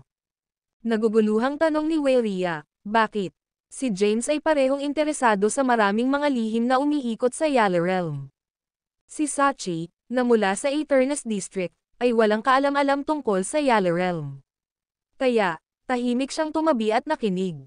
Ipinaliwanag ni Crayola, na nagsasabing, dahil naramdaman ng mga powerhouse na ito ang pagkakaroon ng Chaos District. Ang Chaos District ay isang napakapambihirang lugar, at hindi nila nakapasok dito. Para mapunta sila sa Chaos District, kinailangan nilang ilipat ang ilang sinaunang guho mula sa sinaunang panahon patungo sa kaharian na ito. Pagkatapos, ginamit nila ang kapangyarihan ng mga sinaunang guho na ito para pahinain ang mundong ito.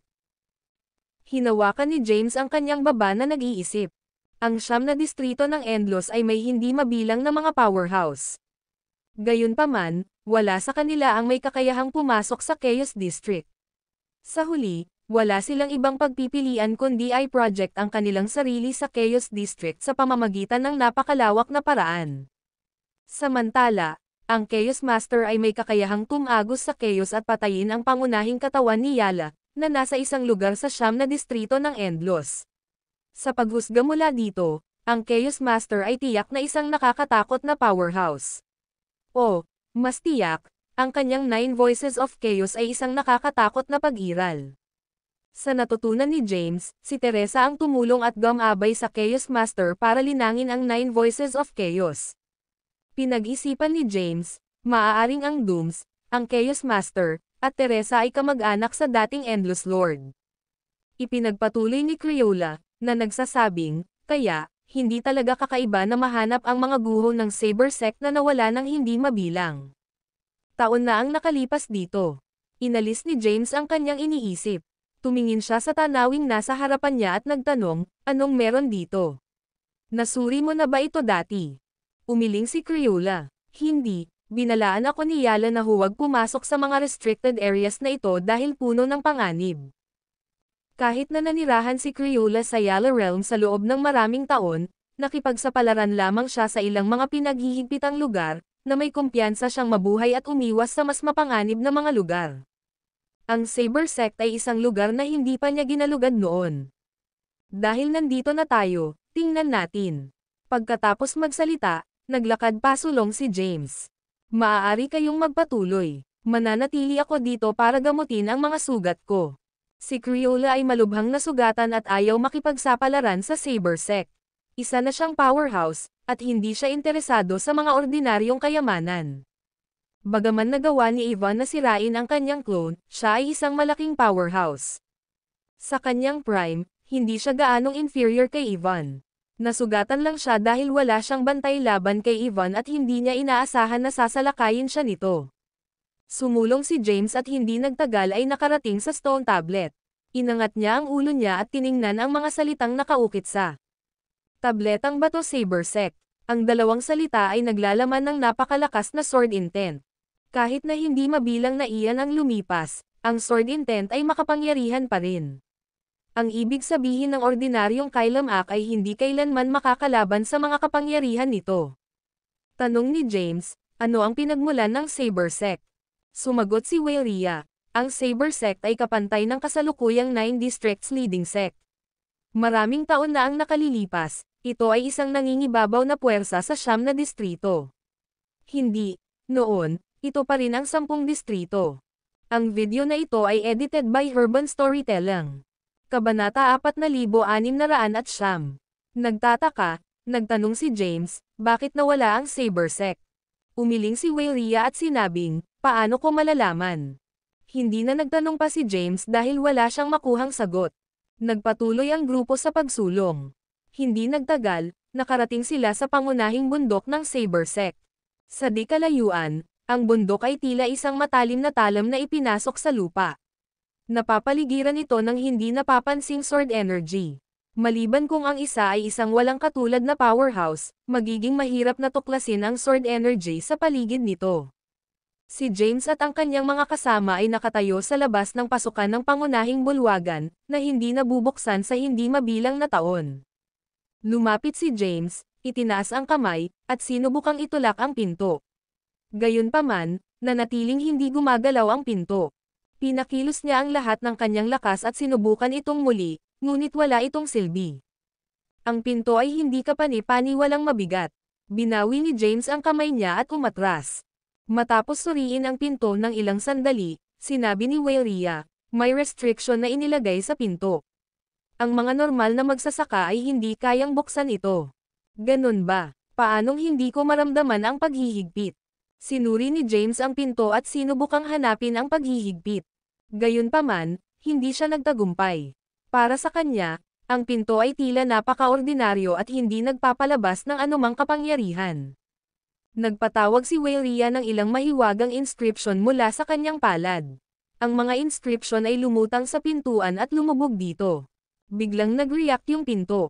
Ilang hanay ng mga salita ang lumitaw at nagsimulang umikot sa ibabaw ng pinto. Ito ay isang sword seal. Nakilala agad ni Weyria ang selyo at sinabi, ang paghihigpit ay nangangailangan ng isang taong may makapangyarihang espada upang buksan ito. Someone with powerful swordsmanship. I fit the description. Bahagyang ngumiti si James at nagtaas ng kamay. Isang mapanlinlang na mahabang espada ang nagpakita sa kanyang kamay, at pagkatapos ay pinakilos niya ang lahat ng kanyang sword pat HS power.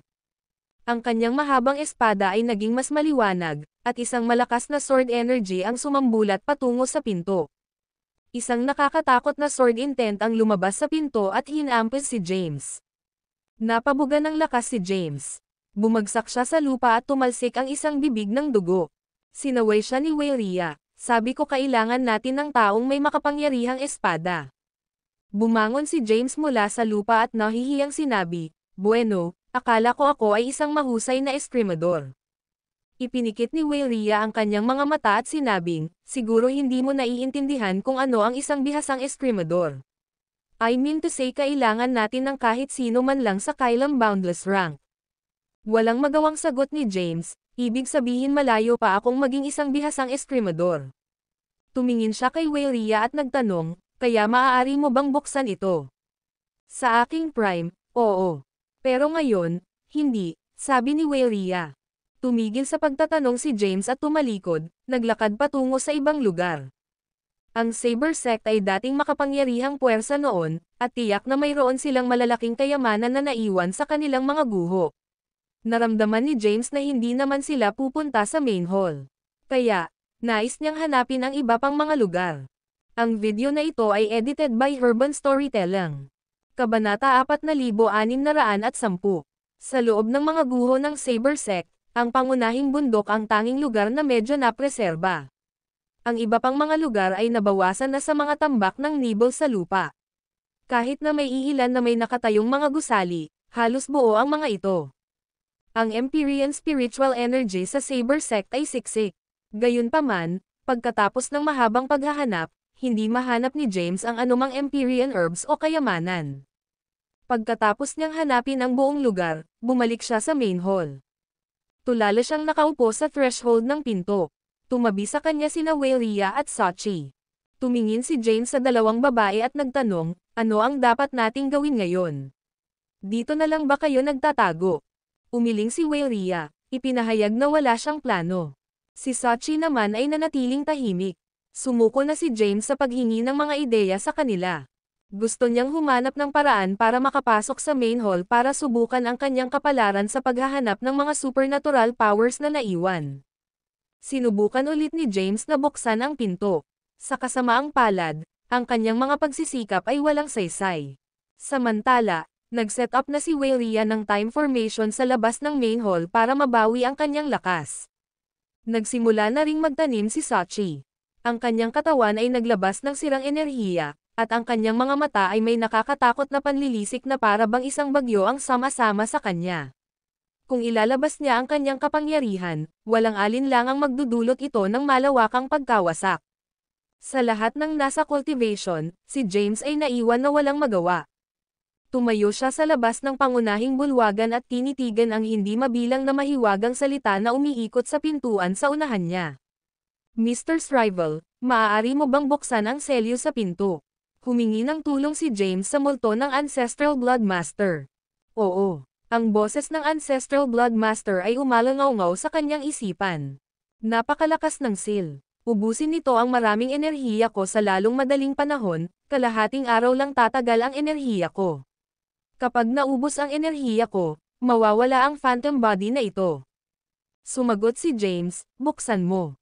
Ang pakikipaglaban sa isang buong araw at kalahating araw ay hindi gumawa ng malaking pagkakaiba. Hindi nilayon ni James na hilingin sa Ancestral Blood Master na tulungan siyang pumatay ng sinuman. Kailangan lang niya ang kanyang tulong upang hadlangan ang iba pang mga powerhouse kung kinakailangan. Sige, kailangan kong hiramin ang katawan mo para mabuksan ito. Naramdaman ni James ang malakas na puwersa na bumubuhos sa kanyang katawan. Unti-unti na siyang nawala ng kontrol sa mga galaw ng kanyang katawan. Ang multo ng Ancestral Blood Master ay sumakop sa kanyang katawan. Itinaas niya ang kamay ni James, at isang mahabang espada ang unti-unting nagkatotoo. Ang Ancestral Blood Master ay naglaslas ng espada sa pintuan. Isang nagniningning na sword energy ang lumabas at lumubog sa pinto. Ang pinto ay nagsimulang lumiwanag ng maliwanag, at isang malakas na puwersa ang lumitaw upang mabilis na sumipsip ng sword energy. Agad na nakita ni Weylia at Sachi ang abnormalidad at itinigil ang kanilang pagtatanim. Napatingin ang dalawa kay James, nakatayo sa harap ng pinto at nakahawak sa isang matingkad na mahabang espada. Nagulat si Weylia matapos maramdaman ang sword energy na nabuo mula sa mahabang espada ni James. Bulalas niya, talagang itinago niya ang kanyang lakas. Iyan ay isang napakalakas na sword energy. Parehong nagulat si Sachi. Naglakbay siya kasama si James ng mahabang panahon at pamilyar sa lakas nito. Gayunpaman, ang kahangahangang kapangyarihan na ipinapakita niya ngayon ay ang isang taong nakapasok sa Kailam Boundless rank. Ang pinto ay patuloy na hinihigop ang sword energy. Matapos nitong ganap na masipsip ang maringal na kapangyarihan, ang mahigpit. Hangina ang kapangyarihan. Maya-maya pa ay bumukas ang pinto. Ang video na ito ay edited by Urban Storytelling. Kabanata 4611. Isang malakas na puwersa ang lumabas mula sa pinto at sinipsip si James sa loob ng bulwagan. Pagkapasok ni James sa bulwagan, isinara ang pinto sa likuran niya, at muling lumitaw ang mahigpit na selyo. Sa labas ng pinto, lumabas sina Weylia at Sachi sa kani-kanilang time formations. Nakatayo ang dalawa sa harap ng pinto at naguguluhan silang nagkatinginan.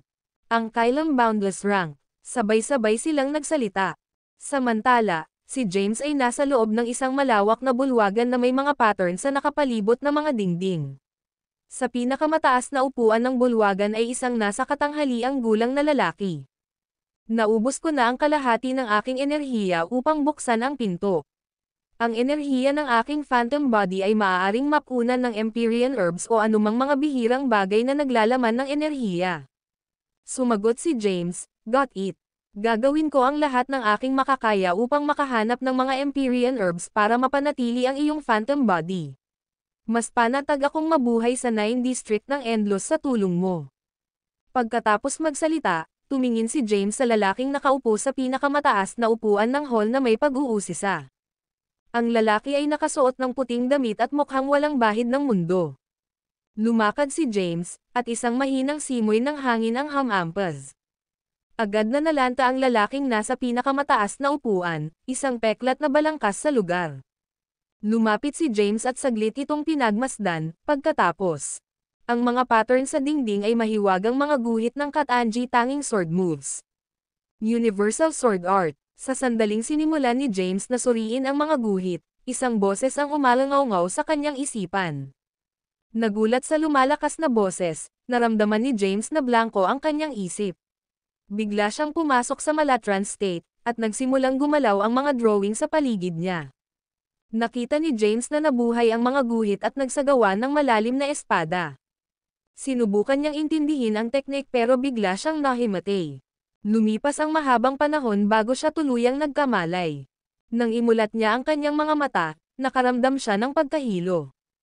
Anong malalim na swordsmanship? Huminga ng malalim si James at umupo sa isang lotus position.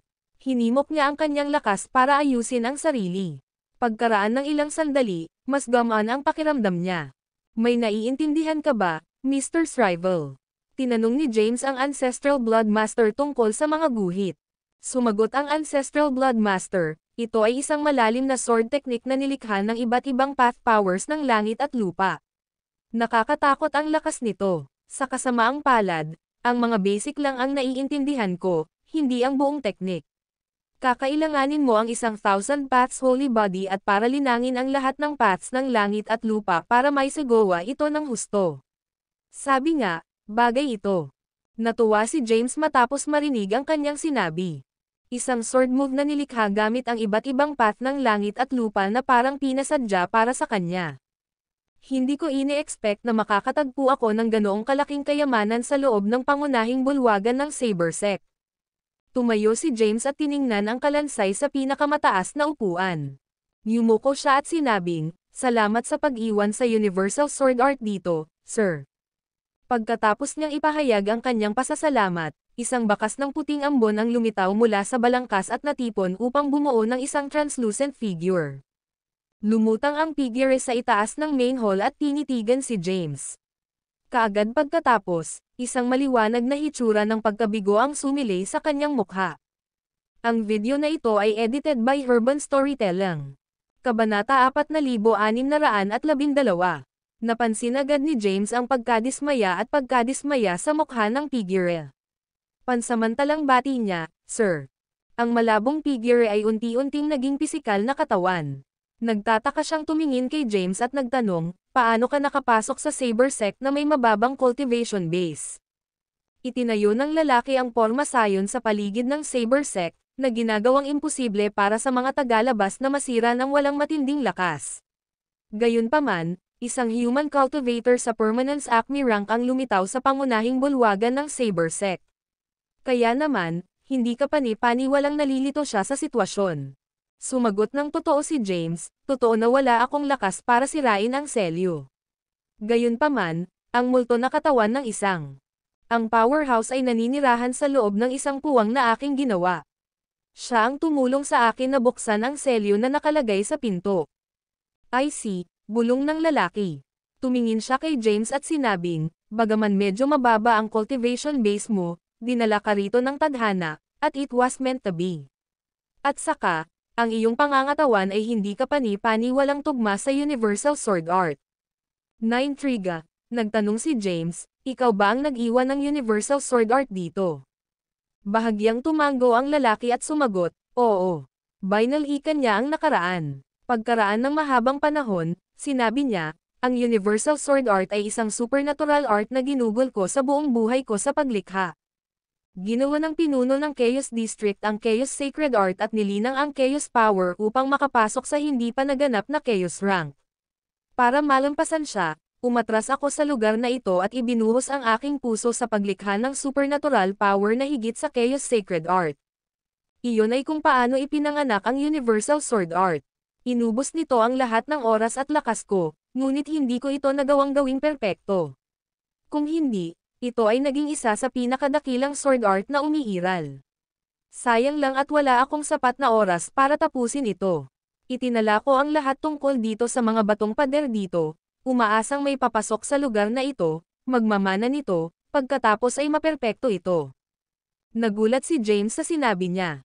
Naisip niya, ginawa ng pinuno ng Chaos District ang Chaos Sacred Art. Hindi ba ang Grand Patriarch ng Doom Race ang lumikha nito? Agad na naalala ni James na ang Doom's Grand Patriarch ay nilinang ang Chaos, 9 Voices sa ilalim ng gabay ni Zizzle. Ibig sabihin ay pamilyar si Zizzle sa 9 Voice ng Chaos at kahit papaano ay kilala niya ang pinuno ng Chaos District. Marahil ay anak siya ng pinuno ng Chaos District. Maraming haka-haka kaagad si James. Tumingin ang lalaki kay James at pinutol ang kanyang pag-iisip, at sinabing, binata. Bagamat hindi ka hanga-hanga ang iyong cultivation rank, maganda ang pangangatawan mo. Bihira ang magkaroon ng Thousand Paths Holy Body. Talagang compatible ito sa paglilinang ng Universal Sword Art, at mas madali kang magkakaroon ng oras kaysa sa iba. Naitala ko na ang lahat ng ginawa ko tungkol sa Universal Sword Art sa mga nakapalibot na pader. Sa kasamaang palad, kulang pa ito sa huling bahagi. Sana ay maperpekto mo ito. Unti-unting naging translucent ang katawan ng lalaki, at unti-unting hamina ang boses nito. Hindi nagtagal, tuluyan na siyang nawala sa paningin ni James. Si James na lang ang naiwan sa malaking bulwagan. Ang video na ito ay edited by Urban Storytelling. Kabanata 4613. Agad namang tinanong ni James ang Ancestral Blood Master, Mr. Shrivel, ang babaeng nakaaway mo dati, Teresa.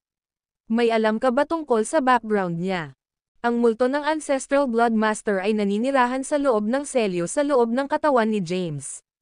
Ang kanyang pangunahing sarili ay nakipag-away kay Teresa dati, at alam niya ang kaganapan.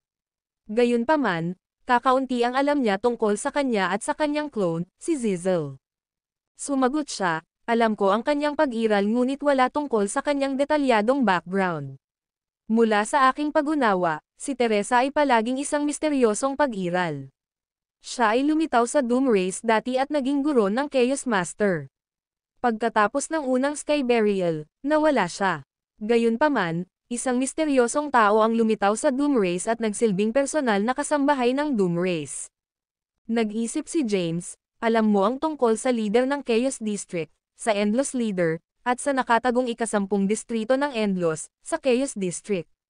Bilang isang powerhouse na umiral bago ang unang Sky Burial, dapat alam mo rin ang tungkol sa ilang mga milestone ng Chaos District's leader, tama ba? Sumagot ang Ancestral Blood Master, hindi, sa kasamaang palad. Marahil ay nanambalik ang mga pinsala ng leader ng Chaos District, at namatay siya bago ako isinilang. Anuman, tiyak na ang Doom Race sa loob ng Chaos District ay nauugnay sa Chaos District's leader. Bukod dito, si Teresa ay konektado din sa kanya kahit papaano. Napabuntong hininga si James at sinabing, sayang. Naitanong sana namin si Zizzle tungkol sa pagdating namin sa labas ng teritoryo. Malalaman mo rin ang totoo sooner or later. Sa ngayon, dapat kang tumuon sa pag-unawa sa Universal Sword Art na naitala sa mga pader na bato. Ito ay isang napakalalim na pamamaraan. Gayunpaman, ang paglilinang.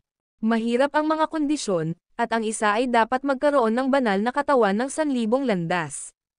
Tumigil sa pagsasalita ang Ancestral Blood Master. Inalis ni James ang kanyang mga pagdududa at nag-set up ng time formation. Pagkatapos, sinimulan niyang pag-aralan ang mga guhit sa dingding na bato. Tinitigan niya ang isang drawing, at nagsimula itong gumalaw. Bigla siyang pumasok sa isang mahiwagang lugar na may makapangyarihang sword intent. Napapaligiran siya ng sword energy na sapat na malakas para agad na pumatay ng powerhouse sa tuktok ng Kylum Acme rank. Tubig. Naramdaman ni James ang pagkakaroon ng landas sa tubig. Ang water path ay napakalakas at naglalaman din ng sword path power. Napansin ni James ang isang patak ng tubig na mabilis na nagbabago sa kanyang harapan. Unti-unti, nag-evolve ito sa sword path. Mababaliw siya sa pagkahilo kapag sinubukan niyang intindihin ang mga ito ng magkasama. Gayunpaman, nagawa niyang suriin ang mga ito at pag-aralan ang mga ito ng hiwalay. Kaya naman, kinailangan silang isa-isa ni James. Ang mga guhit sa dingding ay naitala ang proseso ng iba't ibang landas ng langit at lupa na bumubuo sa sword path. Bawat drawing ay mag-evolve sa Kylum Acme rank at sa huli ay magiging sword path. Nalinang na ni James ang iba't ibang landas ng langit at lupa.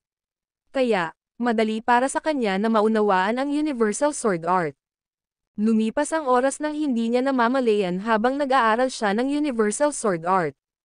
Unti-unting nag-transform ang katawan ni James, at lumabas ang makapangyarihang kapangyarihan mula sa kanyang dugo at kalamnan. Lumakas din ang kanyang mga buto. Ang video na ito ay edited by Herban Storytelling. Kabanata 4614. Napansin ni James ang pagbabago sa kanyang sarili at agad na sumilaw sa isang matingkad na ngiti. Matapos maunawaan ang Universal Sword Art, dumaan siya sa isang kompletong pagbabago, at ang kanyang buong katawan ay napuno ng makapangyarihang path powers. Ang path powers ay hindi mula sa kanyang mga pagsisikap sa paglilinang ngunit nabuo mula sa kanyang sariling katawan. Sumigaw si James, kaya ito ang tunay na kapangyarihan ng banal na katawan ng Thousand Paths.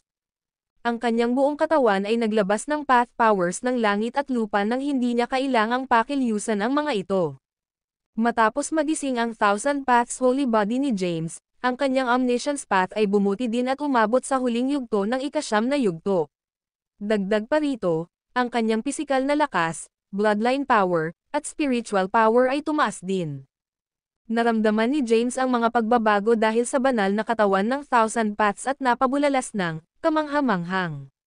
Nagulat na sabi ng Ancestral Blood Master, akala ko ang pagkakaroon ng Thousand Paths na banal na katawan ay nagpapadali lamang para sa isang tao na linangin ang iba't ibang landas ng langit at lupa.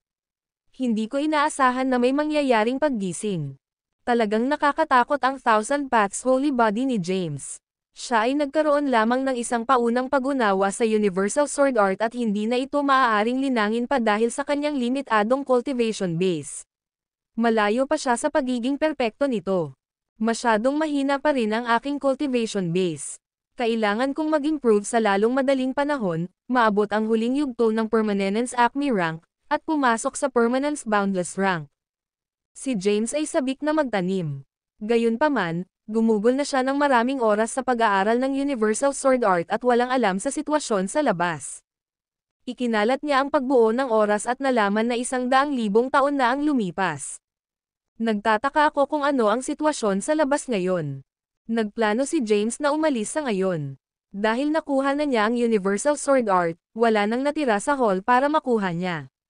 Hanggat mapapabuti niya ang kanyang cultivation na rango, maaari niyang ipagpatuloy ang paglinang ng sword move. Tumalikod si James at bumalik sa pinto. Nang sinubukan niyang umalis, ang restrictive seal ay hindi pinaganya, na nagpapahintulot sa kanya na madaling buksan ang pinto.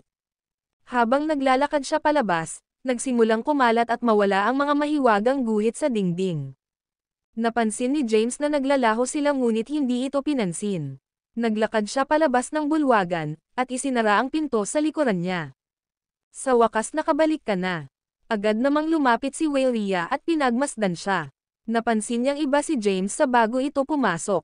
Pakiramdam nito ay naglalabas mula sa kanyang katawan ang iba't ibang path powers ng langit at lupa. Paano ka nagbago ng malaki? Nagulat si Waylia. Agad na pinigilan ni James ang kanyang aura at itinago ang kanyang path powers, mabilis na bumalik sa normal. Gayunpaman, napansin niyang nakatutok din sa kanya ang mga tingin ni Sachi at Crayola. Ang video na ito ay edited by Herban Storytelling. Kabanata 4615. Awkward niyang hinawakan ang kanyang ilong at sinabing, bakit lahat ng tao nakatingin sa akin? Tinitigan siya ni Waylia at sinabing, who the hell are you? Ano pa ba ang tinatago mo sa akin?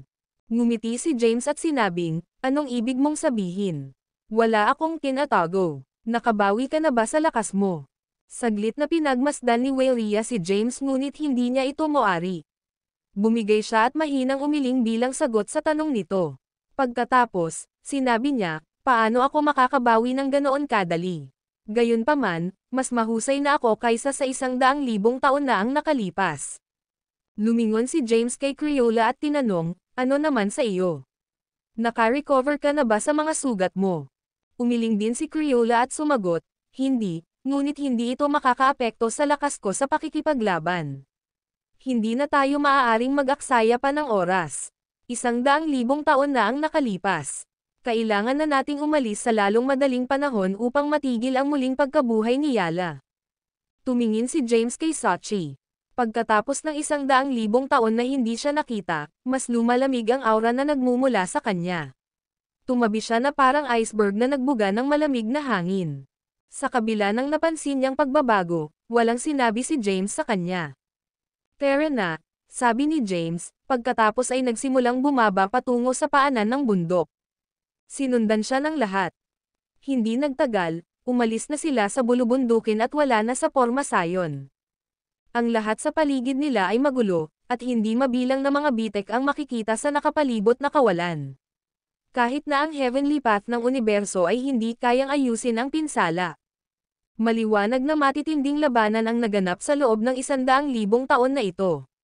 Maraming mga Kailam Akmin ang malamang na namatay ng trahedya sa Yala Realm. Tinuro ni Crayola ang isang direksyon at sinabing, let's go. Ganyan. Itinago ng grupo ang kanilang mga aura, pumasok sa isang hindi nakikitang estado, at mabilis na naglakbay patungo sa gitnang rehiyon. Sa daan, dumaan sila sa maraming laban. Ang mga alagad ng Demonium at Yala Sect ay mga powerhouse na nakulong sa loob ng Yala Realm, na binaligtad ang buong lugar.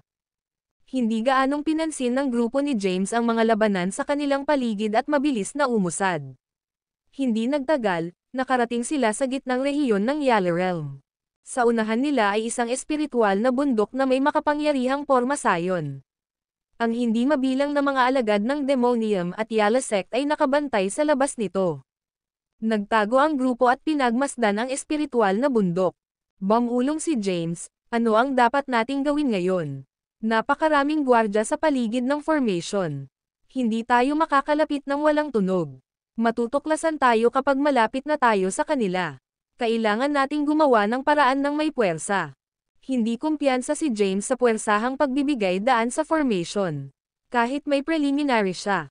Pag-unawa sa Universal Sword Art at nagising ang kanyang Thousand Paths Holy Body, nagdududa pa rin siya sa kanyang mga kakayahan na sakupin ang mga powerhouse ng Demonium Sect.